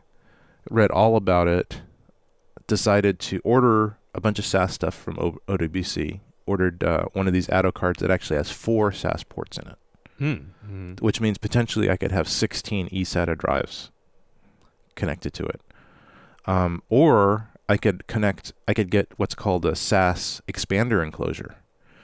And what's really cool about SAS, it's just like Thunderbolt, you can daisy chain it if you get this expander enclosure. So there's basically what it is you take this kind of massive SAS port. The port is about 1 inch wide by about a 1/4 inch thick, so it's kind of like it's like a gigantic USB connector. And you plug it in, and then on the other side you could plug it into an expander enclosure, and the expander enclosures go from like 4 bays to all the way up to like 15 bays, I think. 24 bays. Wow. They go really big. This is what's used in big data centers, actually, and it's still used today. It's still like a current standard. People aren't using Thunderbolt and like Backblaze or these places. I'm sure that they're using some kind of SAS solution. The thing about SAS is that the cable length is also a lot longer than eSATA or other protocols because the voltage. It's just made to be more professional. So you can get like cable lengths of like 36 feet or even more out of it. Wow. So okay. yeah, so that was another good thing because I could put these noisy enclosures with lots of SAS enclosures with lots of SATA drives in them into like my server closet, or I could build a wing to my server closet and put it in there. And I love your server closet. It is it's really a great one. It really is great. I must say something personal that your server closet is so jam-packed with stuff. I'm surprised you don't have its own cooling system in there. Oh, actually, I didn't tell you, but I did put a cooling system in there. You have to, because like everywhere else in the house is, I think is heated by this server room. Oh yeah. Yeah, it's actually, I could probably, sell my power back to PG&E. Right. My heat power back. But yeah, no, actually I put a ventilation system in it. So there's air that's drawn from below, which is basically my open basement space. Sure. Which is cool. Right. And then it goes up into my crawl space area. Okay. And so it flows from low to high. And I have this fan just continually running. It's actually really cool. It's like a super quiet bathroom fan. Oh, that's nice. Yeah, and it's so really it's kind of circulating the air and stuff like that. It just draws the air from below to above, and so before this, I would open the, I would be able to cook my chickens in this closet, right? And all the drives are all going, help me, it's too hot. But now it's just cool. It's nice. That's excellent. Yeah. Anyway, so someday I'll put. So what happened was I ordered all the SAS stuff.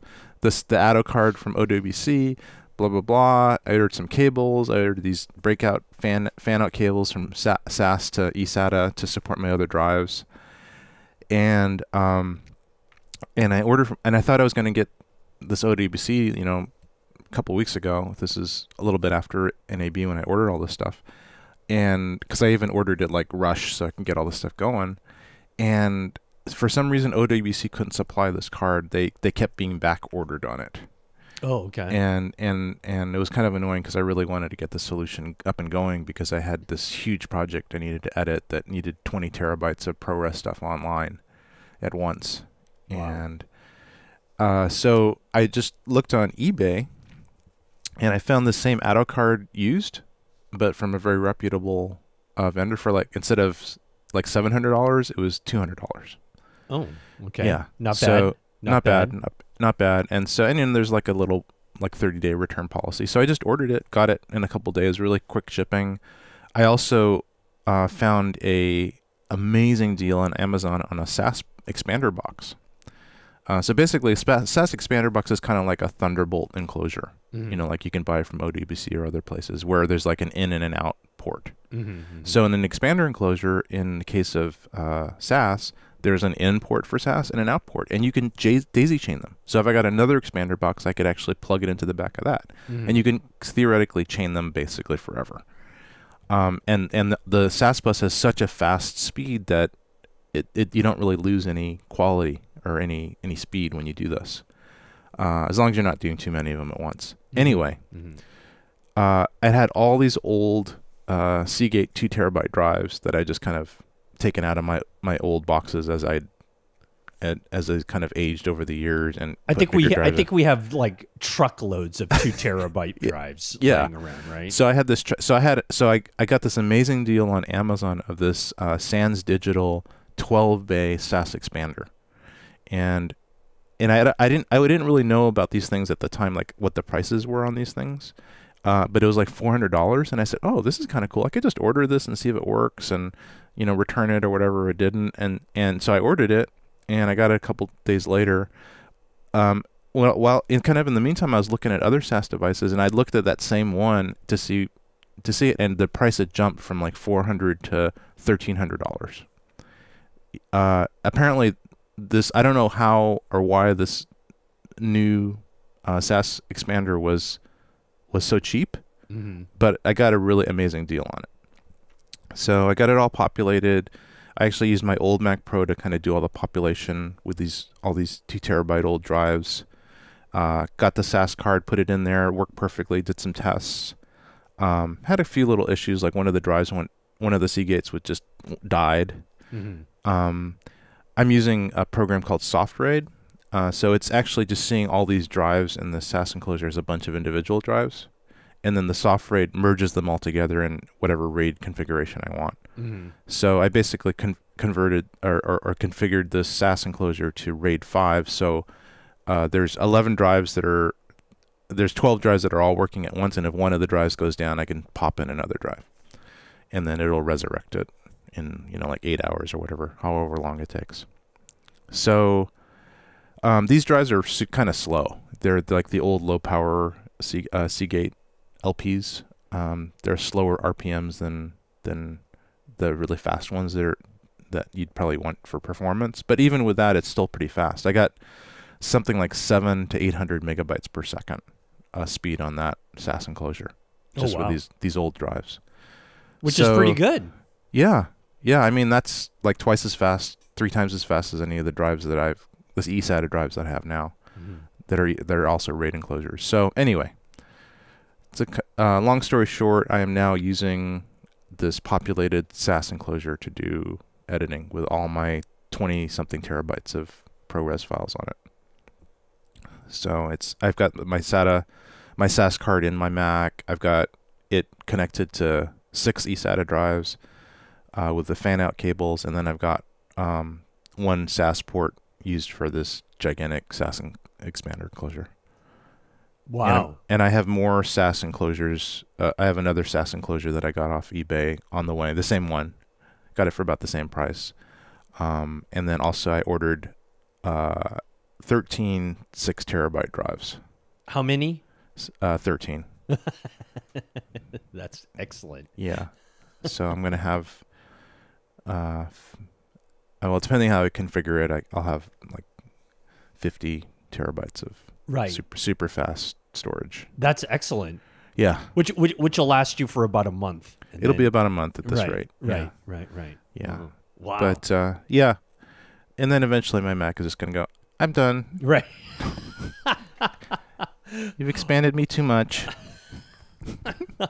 Well, that's a fine update, especially coming off of what you learned over at OWC. So yeah, I did, and I feel like I tried to order stuff from them, didn't work out, but they really helped a lot, and their stuff is great. And I feel like the stuff that I'm getting now, the SaaS stuff, I could even use it if a new Mac Pro comes out, or even if I, use a different operating system in the future. These SaaS enclosures, I think, will still be relevant. Right. So I don't think I'm obsoleting myself. I think they're still very, very useful. Oh, I think there's still a lot of growth in for the future in that. So that's good.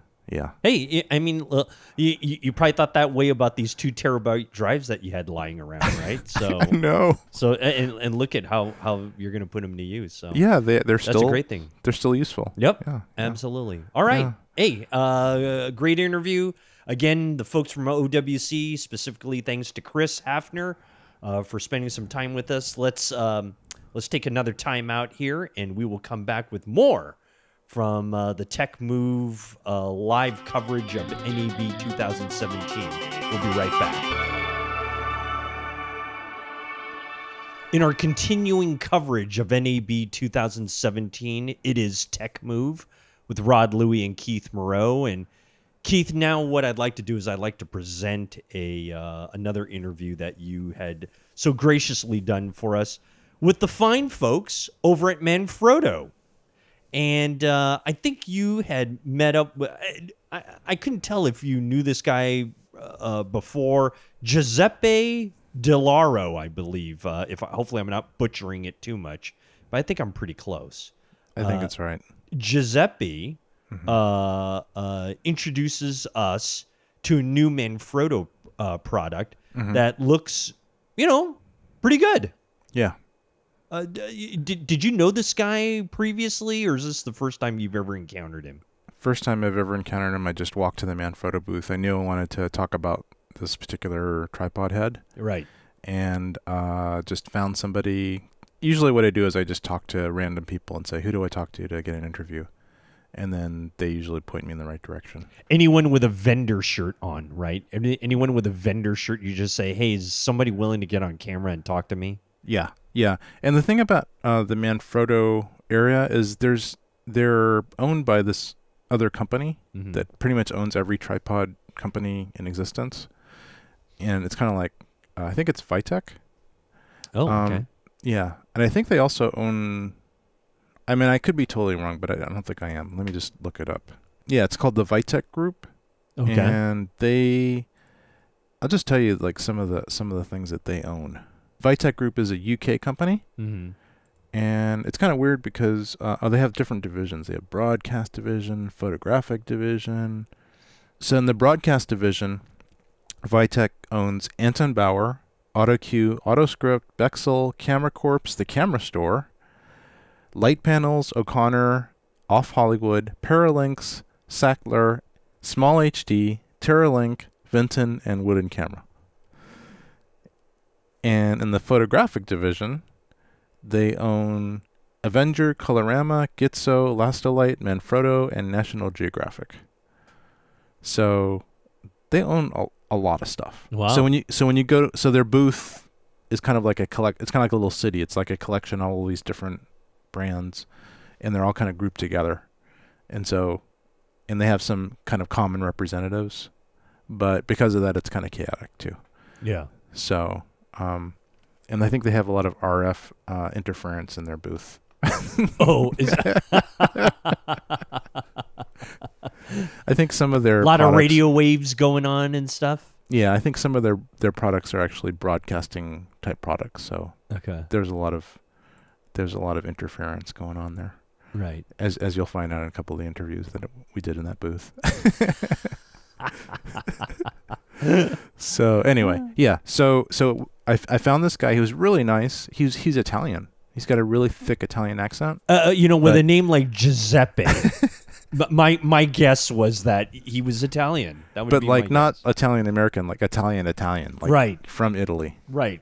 But his English was pretty good, and he knew about his product, and yeah. So why don't we, we could listen to the interview, and then we could talk a little bit about the product after it. Sounds fantastic. Okay, here we go. It's Giuseppe Dilauro from Manfrotto, and our very own Keith Moreau on the floor of NAB 2017, right here on TechMove.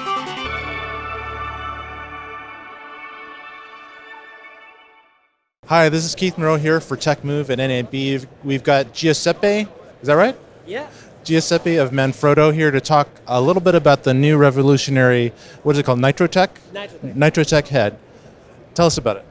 Yeah, it's a completely brand new technology that is equipped with a nitrogen piston mechanism that allowed users to completely counterbalance the camera up to 8 kilos. It is equipped with a very easy and easy quick link that allows to very easily connect the camera, and then with a knob you counterbalance very quickly the camera, and you have the camera always where counterbalance, no matter the angle that you have during the shooting. What happens normally with the other heads, especially with the one, for example, with the steps, is that you have the camera that is counterbalanced only on a specific angle. Instead, with Nitrotech, you have your camera always well counterbalanced. So what is the Nitrotech technology? What is that? Yeah, it's a nitrogen piston that you can see here, okay, that basically push against the base and try to make a force that is opposite against the weight. So basically when you see the piston is just completely down, it means that it's not counterbalancing the camera. Instead, if you have, for example, a very heavy camera, like for example a 8 kilo payload camera, you will see that the piston will be completely out because we need the maximum power in terms of force in order to get the camera well counterbalanced. Oh, that's amazing. So how is this compared weight-wise with other type of technology? Is a completely different new. It's not possible to compare because we don't use any kind of spring, we don't use any kind of mechanical stuff. It's just a matter of the nitrogen that is inside the piston, and then it's just a matter to manage it through the knob. So what does the knob do? Sorry? What does this knob do? Oh, it's just the knob is just increase or decrease the height of the piston. So we allow the nitrogen to get much space or less space, and in this case we enlarge or decrease the force that the piston go against the camera, basically. And so what would be the maximum weight that you would recommend? We have up 8 kilos. So this kind of head is it can be used with mirrorless camera, but also with a camcorder. So no matter what kind of camera they will use, it's just a matter to understand the total weight of the camera configuration that they will use on head. How much does the actual head weigh? The head itself is 2 kilos. Basically, so it's very lightweight because we try to follow the trend. So the camera is becoming smaller and smaller, and the performance are increasing. We have now 8K, 4K cameras, and so we try to develop a head that is very lightweight and that is able to counterbalance even the lightweight cameras like mirrorless. And is this available now? Yes, absolutely. It's available on stores and e-commerce as well, and also on our Manfrotto websites. And what is this? What does it cost? The head itself is $449 US. Wow, it sounds like a really amazing deal. Yeah, it is. And regarding the technology, say for the panning, what technology are you using for that? Yeah, for this part we have the Manfrotto dry fluidity system, so that allows to have a very smooth pan and tilt movement. And we have identified 2 areas where the users can manage the pan fluidity, so they can understand if they want a very smooth or if you want to increase the fluidity on the head. And also on the lateral side, they can check and manage the fluidity from this part, and they can lock the tilt movement in a specific angle if they want to be sure about that kind of shooting. That's great. Well, thanks so much, Giuseppe, for all the great information. Really appreciate it. You're welcome. Keith Moreau signing off for TechMove. And that's TechMove reporting from the Manfrotto booth at NAB 2017 with Giuseppe Dilauro and Keith Moreau. I really like that head.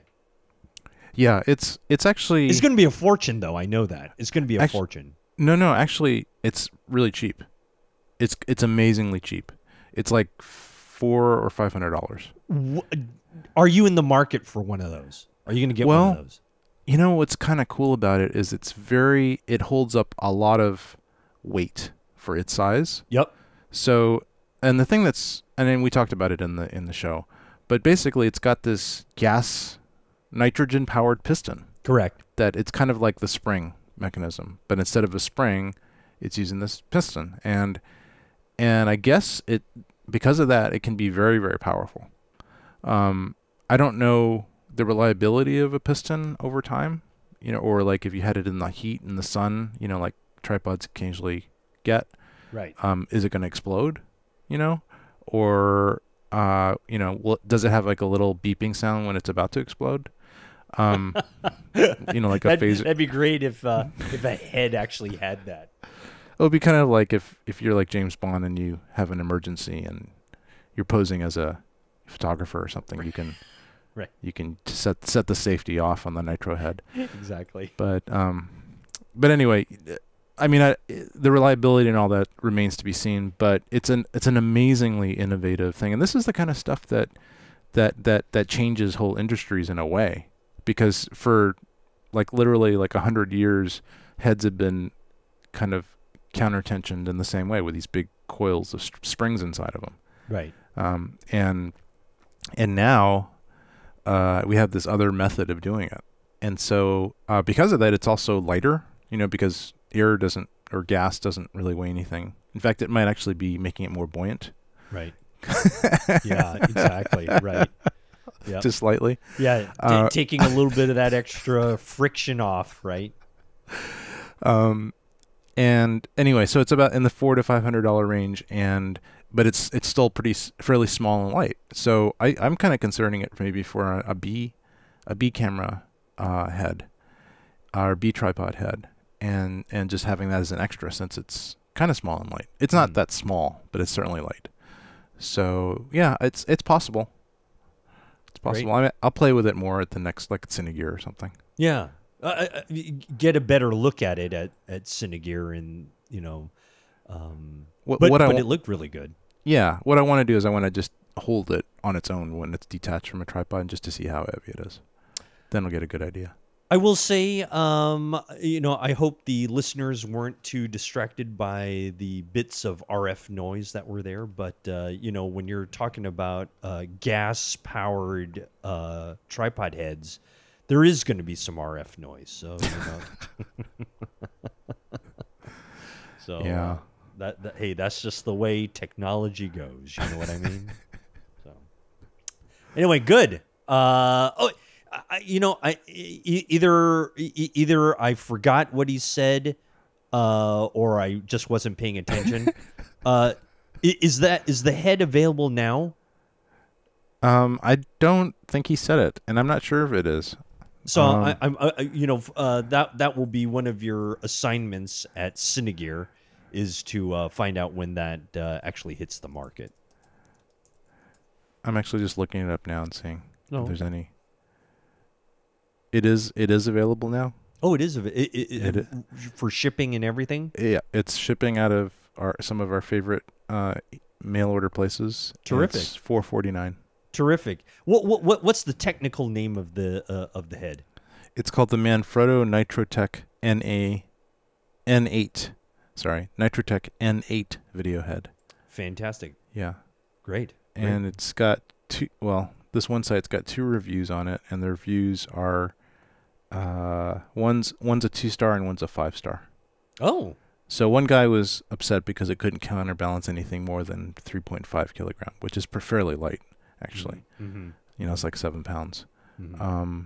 They say it goes up to like 20 pounds or 30 pounds, like an amazing amount. Right. So So I may actually just try it out because that's like in the FS7 range with just probably hardly anything on it. Right. So we'll see. We'll see. Okay. All right, Yeah, good. I'm going to test it out. Good. Fantastic. Well, thank you very much for that one. Again, thanks to the folks at Manfrotto. And we will come back with more of NAB 2017 right here on TechMove. This is Keith Moreau here for TechMove. I'm here at NAB, and I actually bumped into a celebrity here. Oh, there is interference. And this is actually Matt Workman, and I was just doing a little interview with the Manfrotto marketing person. And it turns out that Matt is also working as an ambassador for Manfrotto. I am, yes. For the Nitrotech. And Matt is actually a famous YouTuber. He's also a pretty renowned DP, and he has a product, Cinematography database. Cinematography Database is the company, and the YouTube channel, check it out. And the product is Cinedesigner. But I understand the confusion in the terms. Cinematography in general is a bad branding. It's hard to spell. I spell it wrong, but that's what they are, yeah. So tell me just a little bit about your background, and then about how you got involved with Manfrotto, and just anything else you want to talk about. Sure. So I was a commercial cinematographer in New York City for about 10 years. And I started to use 3D to help just communicate with my clients and my directors, kind of for fun. You know, I had a 3D background. I was just doing it for fun, just to see if it would help, if using 3D could help communicate lighting and camera, because that's what I was doing as a DP mostly, you know, at a certain level. And I did it for about 5 years, and it got to the point where it was a really good system. And I decided that I would take the leap and maybe just turn it into a product and send it out to the world. And then in the end, for a company, a software startup, essentially, the effort to market it turned into a podcast, a YouTube channel, a blog. But then a year and a half later, the YouTube channel has 100,000 subscribers, Instagram is 60,000, and it's its own marketing force for the film industry in general. And so that's led me to collaborate with companies like Manfrotto. I'm also an ambassador for Aperture, and kind of just rapidly working with as many. So there's a big blank where he's talking about the community, and I think he's talking about the cinematography community in general. Yeah, that's what I was kind of getting from it. So we can maybe when we interview Matt for the real interview in the future, we can ask him what he meant there. But I think that's what he. Yes.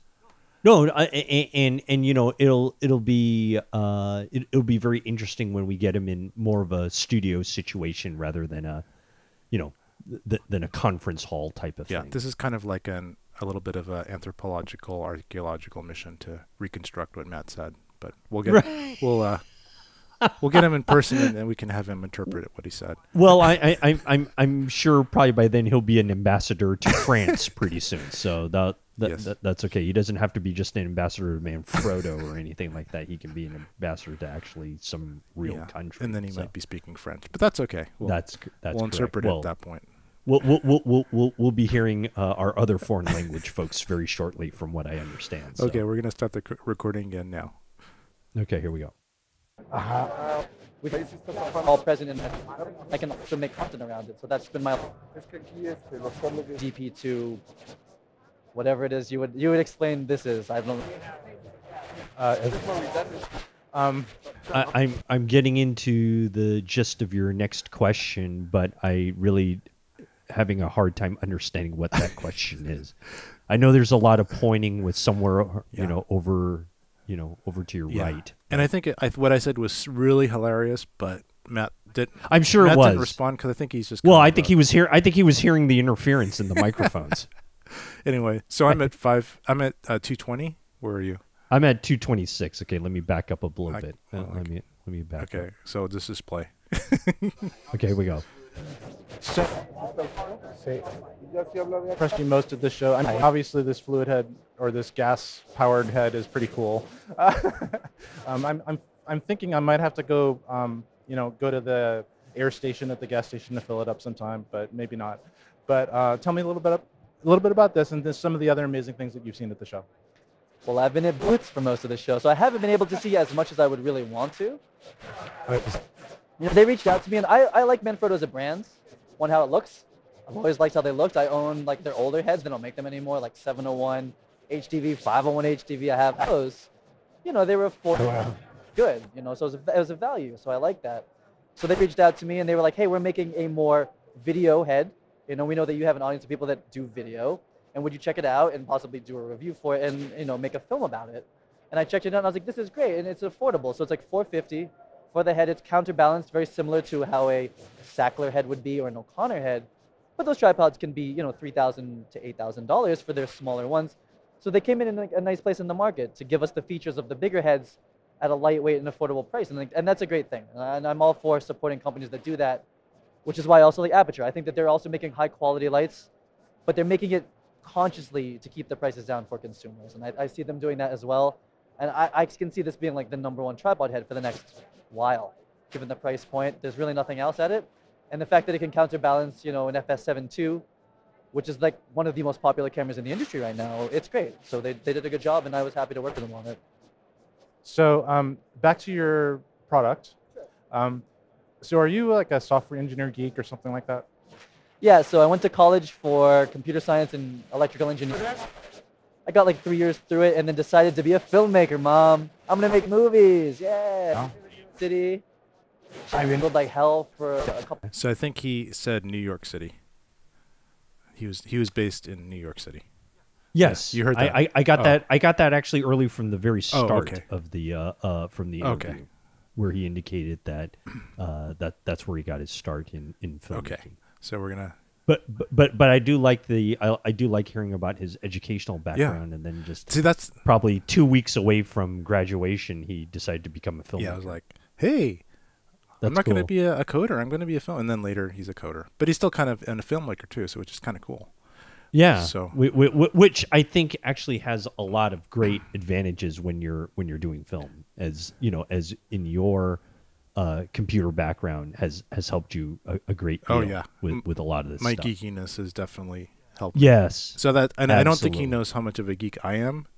He thinks I'm just asking him geeky questions, but later I'll probably reveal to him my dazzle him with your coding. Yeah. Just dazzle him with it.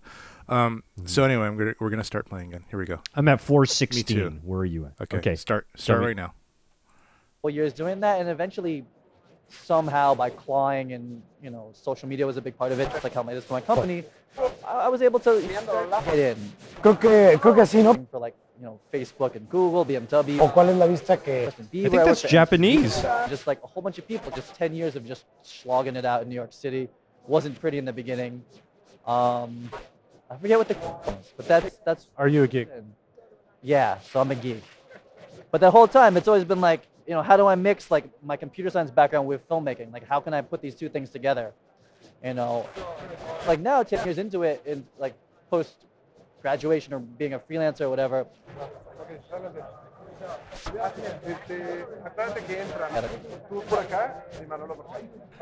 Okay. Yeah, so we missed a lot of that transition from how we went from computer science to we missed a lot of that. And I kind of remember what he said. He was just talking about how he's kind of continuing on with mixing the geekery with the filmmaking and kind of merging it together. I think if we had recorded this like right after we did the interview, this interpretation, I would have had a better memory of what he said. Sure, definitely. But I think, he was just kind of too much time has elapsed. Too much time. I mean, you probably don't even remember. I'm glad you remembered who he was in the first place. I guess if it wasn't for titling the clip, you probably wouldn't know anyway. So that's good. Yeah. But we'll have him fill in the blanks later when we do the forensic analysis of this recording. Yes. That'll be good. Well, we'll do a little voice mapping and figure that out. We'll bring the lip readers in. And that's right. What do they call those people that there were like a couple TV shows about people that could just look at a crime scene and kind of know what happened. Oh, like CSI type CSI, of thing. Crime scene investigation. Kind of more like that, but more metaphysical. I don't remember what they were called. It wasn't the Ghost Whisperer, but anyway. Now that's very geeky. All right, very good. All right, we're going to start again. Here we go. Okay. So are you like going home and doing like programming in Objective-C++ or something like that? I do know C++. I don't like to do it. I'm not working in Swift for iOS development or anything like that. I mostly work in Python. If this is turning into a programming podcast. Teradec en NAB 2017. Manolo de la Serna es quien nos está acompañando. Manolo, ¿estás? Buenísimo. Don't have to change anything about that. Hay aquí veo bastantes equipos. So this is where Cuéntanos, Matt, porfa. for some reason, switches to Spanish and starts talking. Because maybe, I don't know, maybe when he programs in Python in the Spanish dialect. I'm not sure. But did you pause? I just paused. Yes. Okay. Well, I'm not even, frankly, Matt Workman, I'm certainly happy that he joined the podcast, but I'm frankly much more distracted by the guy in the background wearing the Riddler outfit. Where is he? I don't know if you see that, where is he? there is a guy in the background who is essentially wearing a Riddler outfit. Wait, is he moving? Yeah. Oh yeah. Oh, he's loitering out there in that Manfrotto booth out there. So where are you now, time-wise? I'm at 5:45. Okay, so I'm at 5:37. So let me okay, go up to 5:45 and then pause it. The Riddler? I don't see the Riddler at 5:45. You don't see him. Are you sure? He is wearing the most obnoxious outfit. Oh, the guy in the brownish shirt? No. He very green, very I'm trying to. Are you seeing it where you're at 5:45? And so I am. He would be right behind Matt. He would be right behind at Matt. 5:45. Oh yeah, with the weird shirt, way in the background. I don't know if it's a shirt. Hang on. I'm at 5:35 now. I went back to 5:35, and he's just kind of staring. He's just kind of staring there. He's just like standing in one spot. Yeah. Right, but just that jacket is just horrible. Whatever he's wearing, he should take it off and burn it. That's funny because I never even noticed him. So it's interesting how different people notice different things. Well, only because I'm such a fashion plate that that like Joan Rivers, I will comment on people's attire. So, and that guy needs to go to a different continent. Okay, but not Matt. Matt's in a nice, tasteful gray. Matt's fine. Yeah. Matt Keith Moreau is even better, but Matt Workman is fine. But for those who know who the Riddler is, I didn't know he made guest appearances at NAB 2017. I did not know there were some. Elvis was there too. There was. But anyway, okay, so we'll just continue on to the end. It's almost over. I'm at 5:43. I'm going to continue now. Yeah, he's a geek. So, well, I think you might have to go to something else. You were mentioning that you were late for something. So I really appreciate your time, Matt. I'd love to actually interview you for the podcast. Sure. Well, send me this wherever this goes. We'll send you that. And I will do it. I will do it. Awesome. Thanks so much. Keith Moreau signing off for TechMove. Hey, that was very, very good, and it looked like he was actually amenable to actually come back to the show. Oh yeah, I'm sure that he's not so much of a standoffish celebrity that he won't come back. He's no, I think that's fantastic, and I would love to hear a little bit more of that background, and I think that would be very, very interesting. Yeah. Very interesting. Yeah. So I guess the Spanish, subtitles, I don't know if they will help or not, or the English subtitles will help or not for the Spanish parts where Matt was speaking Spanish. Considering the fact that you don't even know what he was saying in English is going to be a problem. That's true. It's a pretty specific part where the Spanish guy comes in when he's talking about programming languages. And if we do want him back onto the show, we would probably have to be fairly accurate as far as what he was saying. Otherwise, he might bring a lawsuit against us or something. Oh, so no reinterpretation of what he said. Well, I would say probably nothing insulting. That's for darn sure. No, he was really cool. Yeah. I liked him a lot. His personality is exactly the same as on the show. Well, tell me a little bit about this. Let's tell some of our listeners a little bit about Matt Workman. What draws you to watching some of his product? Well, I was really drawn to him because I just basically love to listen to podcasts about cinematography, kind of like our podcast, kind of like TechMove. Yeah, like TechMove, and there's not that many out there. There's only like a handful, maybe 10 or less. So, and there used to be even less. It seems like there's more now. Like Well, that's because of it's tech. pretty much is. They're just saying, oh, these guys are super successful. Let's just Right. latch onto their coattails and start That's our right. own. I'm That's sure right. that's what Matt did, That's right? Oh, But no doubt. No but doubt. yeah. So I just and his podcast started maybe 2 something years ago, and I think he doesn't doing it anymore because you know how much work it is. But he does have a YouTube channel that kind of took off from that. And then I guess in the meantime, he was also promoting his program, his I think it's called Cinedesigner. I think it's called. I'm still confused about the name, but I have to look it up. And we'll put it in the notes. But anyway, yeah. So that's pretty cool. So because it's this 3D designing program where you can set up your lights and stuff, like previs lighting setup. So.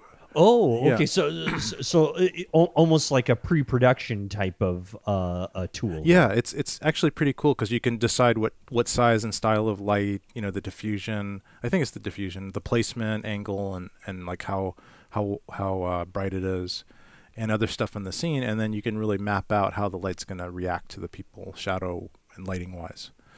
Oh, that's great. So I think actually a lot of cinematographers are using it now. So I think he's getting some good. traction But in the meantime, I think because of this, he's personally getting a lot of engagements from companies like Manfrotto and Aperture, 2 huge companies. Being these ambassadors and such. Like Yeah, that. he's just got this following now, so I think people trust him and trust his opinion. And his YouTube channel is pretty cool. I listen to it like when I work out and stuff. I watch it when I work out, and he goes through like the cinematography of certain scenes of movies and things like that. So yeah, cool. I would recommend it. It's pretty cool, and he seems like a cool guy. And you know, he's doing really well. So. Great, good, excellent. Well, you know, we apologize for the interference that we got to the audio, but Keith, another great interview. Thank you for locking down Matt Workman. And let's take another break, and we'll get another interview going here. We'll come right back on this episode of TechMove.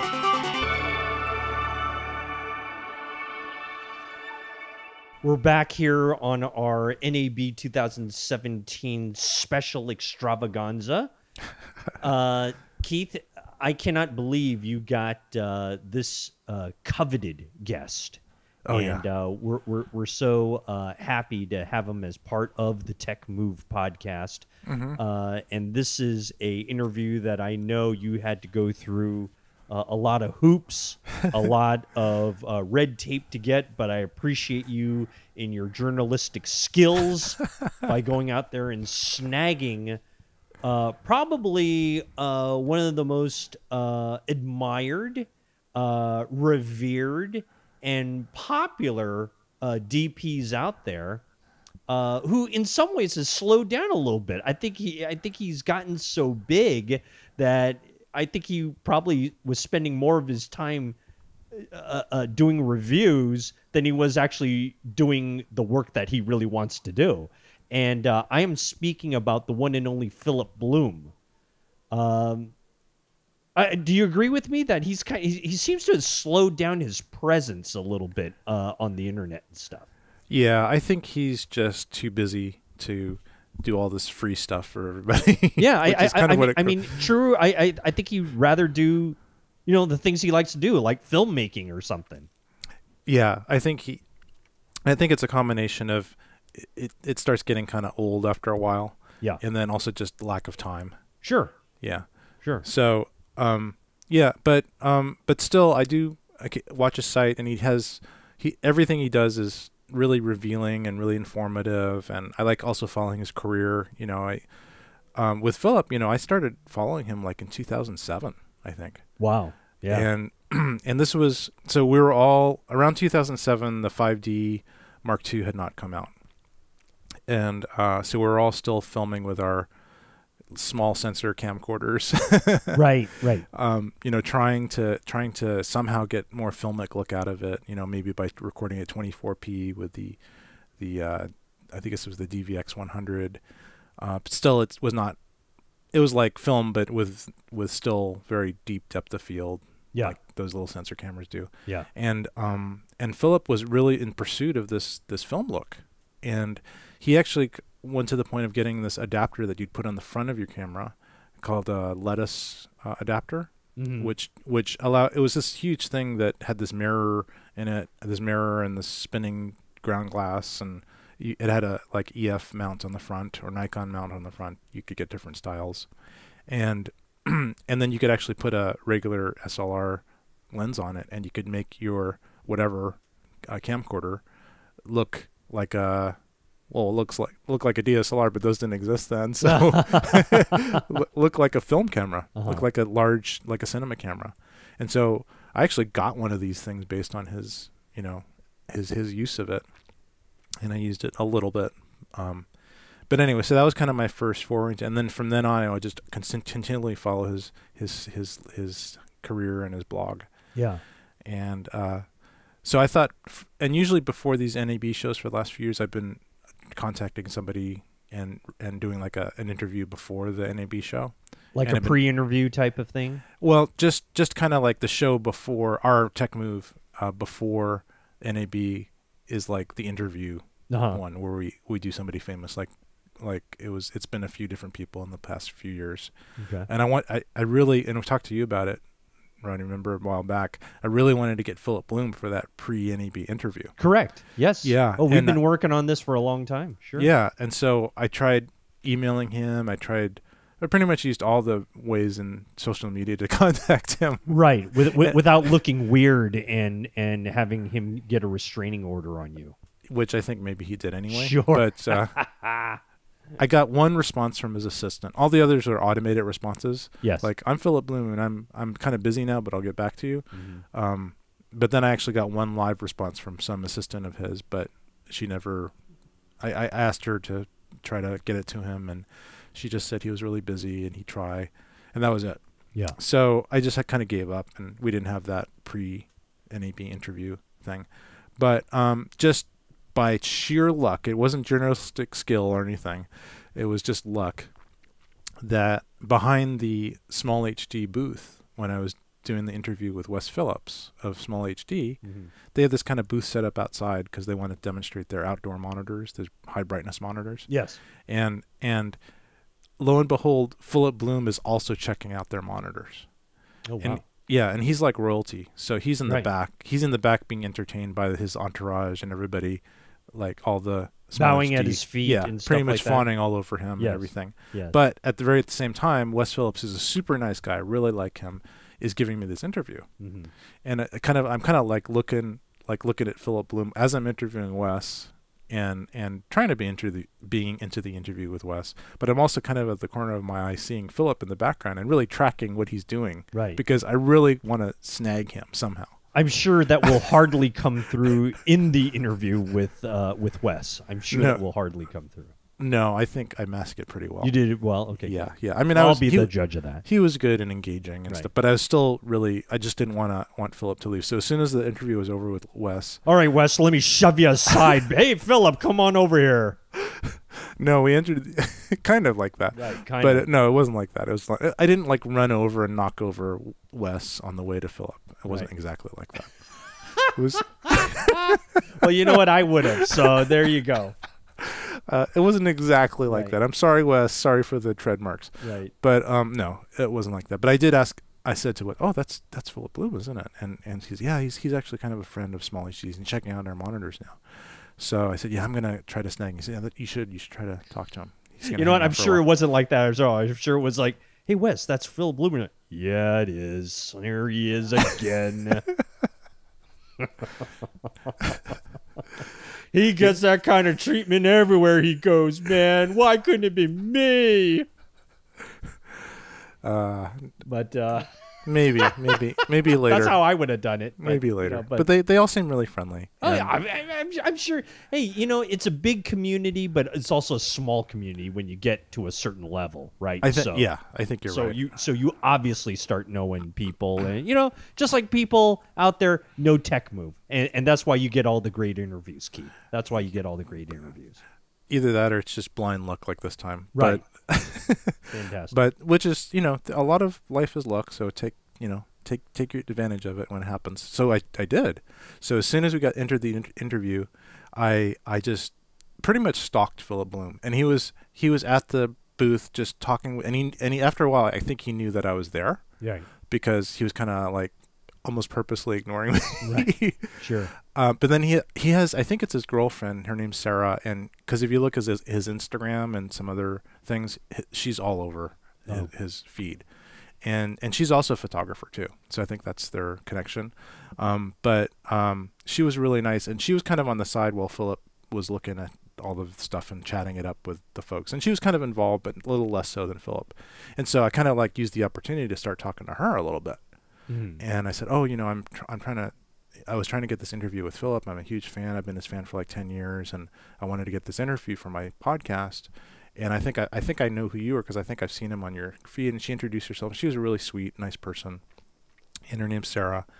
And anyway, so I think that kind of got his attention because I was like, figure out like how can I somehow inject myself into this. So besides clubbing him over the head, like dragging him by his heels. Right. No, Philip, interview me, interview, please. Put him under house arrest and put him in an interrogation room, and there's your interview.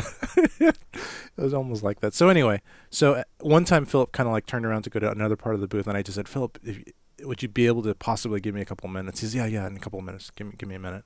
So he went back to his thing, and then after about like 3 or 4 minutes, he finally turned around and said, okay, I got time now. Oh, wow. Yeah. Fantastic. So, yeah. Hey, that's a great story. Yeah. That's a great story. Well, hey, let's not prolong this anymore. Because I'm sure that that whole story to get to Philip is longer than the actual interview. So way longer. So let's do this, Keith. Let's go ahead and hear this interview, and let's come back and we'll talk about it for a couple of minutes. Okay. So let's do this. Here it is, ladies and gentlemen, a world exclusive right here on TechMove. It is a 2017 interview with Philip Bloom done by our very own Keith Moreau, and you're hearing it only right here on TechMove.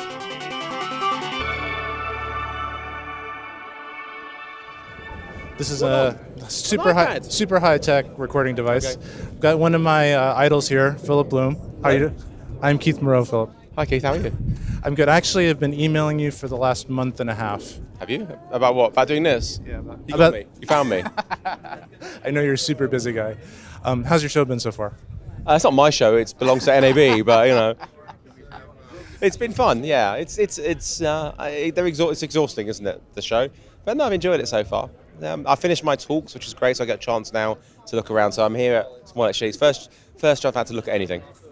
And so what do you think of this new monitors? They're crazy. I mean, the thing is about these daylight viewable screens in bright sunshine, they're great for this. But in England, we don't need that. We don't have sunshine.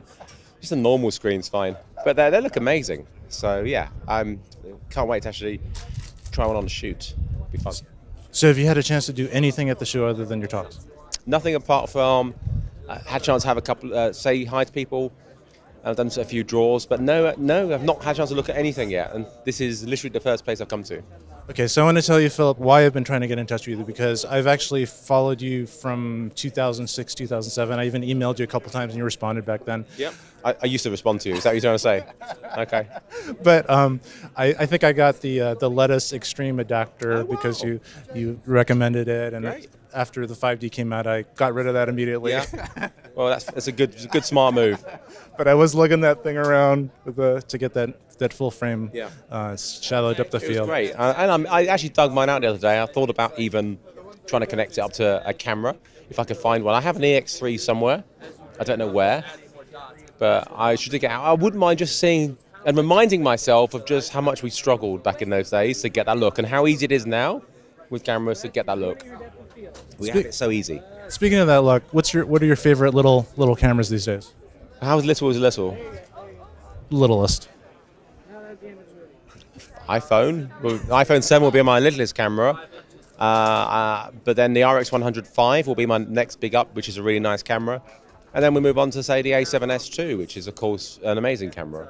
Yeah, I've actually got the A7S II, the A7R2. Yeah, the A7R2 is my favorite walk-around camera because there's great stills and great video.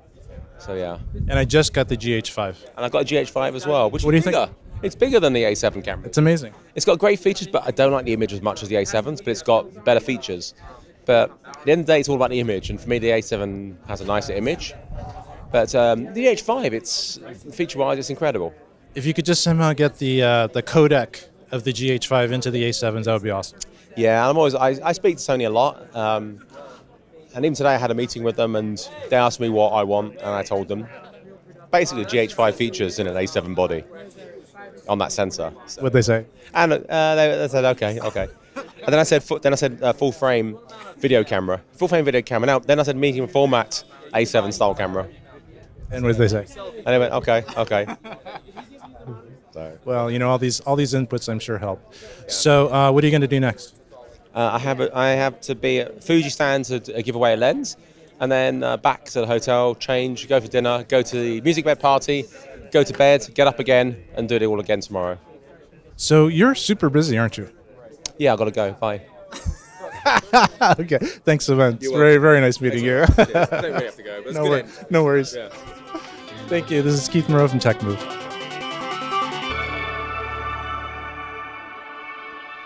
And there you have it, ladies and gentlemen, a world exclusive here on TechMove.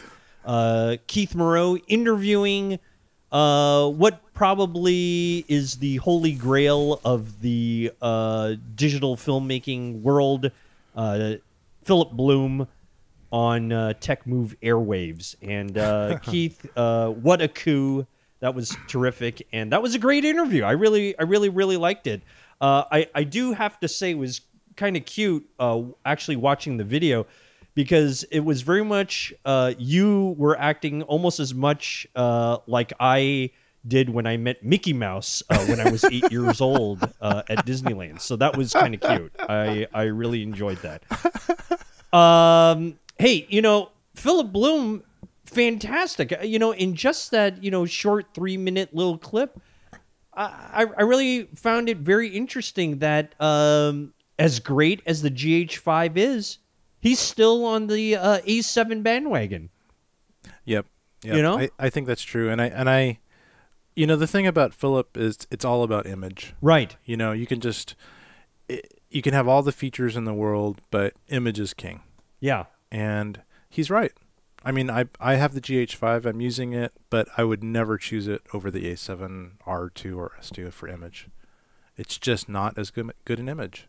Interesting. Even though it's 10-bit recording and it's got all this, you know, extra color in the codec. Yeah.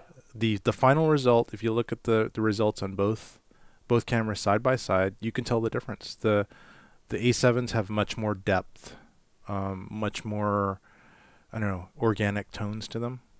The GH5, it looks way better than the GH4. Mm-hmm.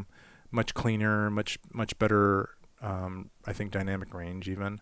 But and the codec and all the features in the camera are really awesome. But image-wise, it's just a little bit cheaper looking, a little bit more video looking than the A7s.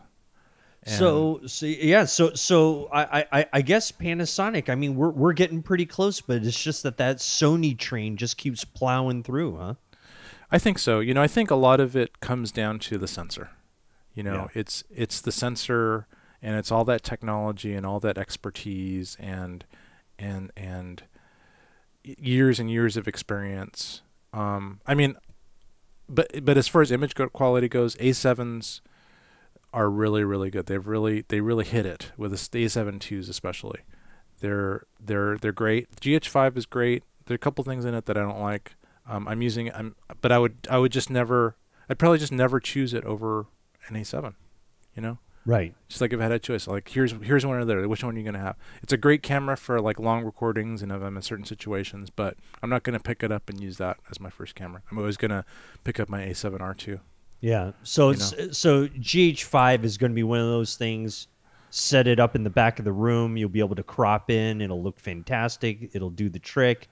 But as far as everything else, you're going with the A7s. Pretty much, yeah. The A7s are equivalent to my best A cameras. Mm-hmm. You know, my best.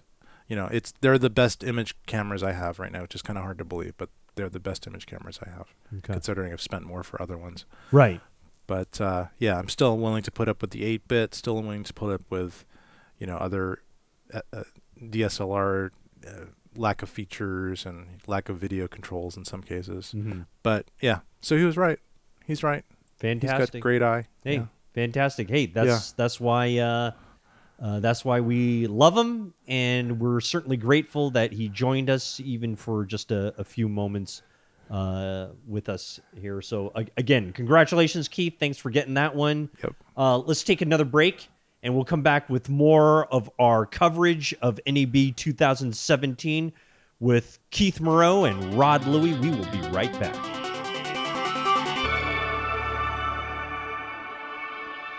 Well, ladies and gentlemen, because you've been such a great listening audience, we've decided to stop punishing you by having this podcast go on any further. Because Keith, you did such a great job. We still have oodles and oodles of content remaining. We've barely scratched the surface of all of these interviews that you were able to get. Yeah. Yeah. So folks, what we decided to do is that we're going to split up NAB 2017 into 2 episodes here on TechMove. And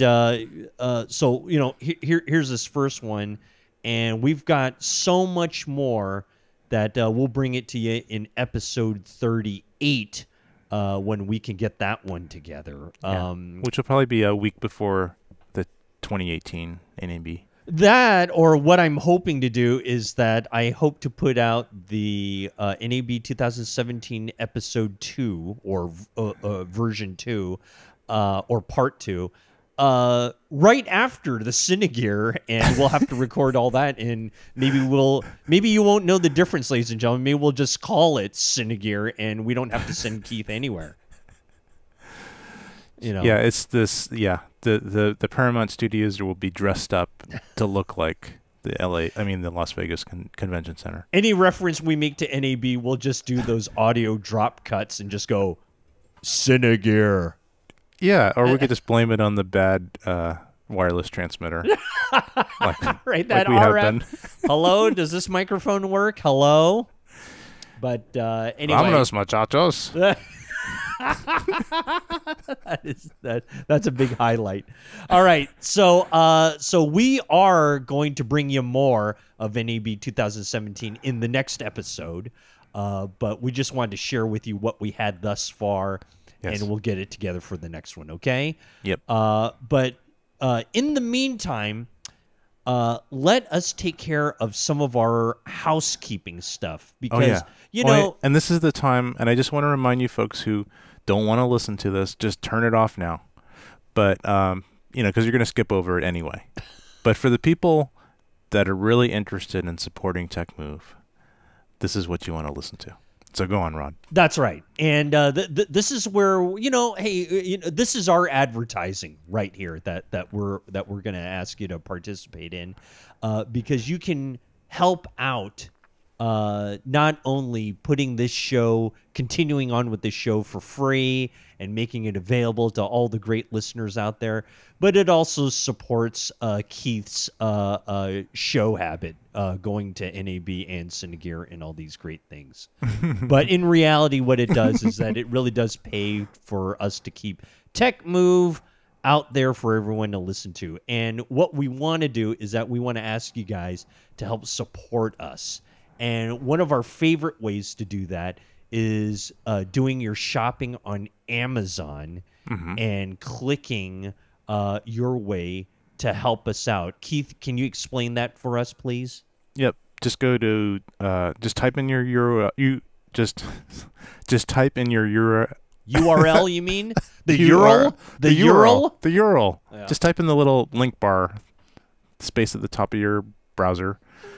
The Ural, the Ural Mountains. Type in now you people have really tuned out and fast forwarded to the next episode. But techmovepodcast.com/Amazon. Just use that link. It'll get you to Amazon. It'll put a little cookie in there for you to give us a commission on whatever you buy. So buy something big. there's some pretty expensive stuff there, so you'll help us out. Like a GH5. Even more expensive. You could get even more expensive stuff. Maybe Okay. 2 GH5s. 2 GH5s or something like that. Fantastic. Good. Yeah. And batteries.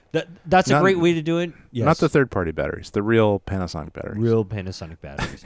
So that's a great way to support us. We also ask you to subscribe to us on iTunes. Just search for TechMove. We also have a Facebook presence. We're at TechMove Podcast. We have you can reach us on Twitter. Twitter is at TechMove Podcast, all one word. And there are a couple new ways now that you can listen to us. If it's not through iTunes, we've got a couple ways. You can reach us on Stitcher, which is a cool thing. And you can also listen to us on Player FM. Both of those avenues, we ask you to search for us under TechMove. And we actually have a new way of supporting us. Keith, why don't you go ahead and explain this neat little thing? Yeah, so there's been a lot of buzz about this new site called Patreon. And I think it came out maybe a year or two ago. But it seems like a lot of podcasters and a lot of creative people are kind of using it for supporters to give us money, basically. So it's pretty easy. You just go to patreon.com and you can search for TechMove or TechMove Podcast, or you can just type in the URL patreon.com/TechMove Podcast, and our page will come up. And if you want to become a patron of our podcast, there's a little button that says Become a Patron. And patrons are traditionally people that give money to artists. You support the arts, and I guess we're artists, right, Rod? I like to call myself one. Yeah. You know. So, yeah, we are. We're artists. Yeah. So you can click on Become a Patron, and you can actually donate, I think it's from $1 to an infinite amount of dollars per month. And once you sign up, it'll be deducted from whatever payment method you've set up. And if you want to, $1 a month, if millions of people do it, that'll help us a lot. That would help us a great deal, especially with doing all these like 2+ hour episodes that we often do. So yeah. So So if you want to show your support, just go to that link. It's also on our website, and check it out. Hey, you know what? Speaking about that, I don't think I gave him the website. The website is www.techmovepodcast.com. You can reach us there and see where all these ways to support the podcast is, and we would greatly appreciate it. It helps out a lot. Little bit goes a long way, so we greatly appreciate all of you who support us, and thank you so much for listening and giving us your time and effort. So much appreciated. Thank you so much. Keith, we're going to wrap this one up, and we're going to come back and do another episode of NAB 2017 and continue on with all those other great interviews and highlights that we have. So let's wrap it up for here. For right now, I have been Rod Louie. Keith, thank you so much for doing all the heavy lifting. I appreciate it. My pleasure. Excellent. We will see you next time on another fantastic episode of TechMove.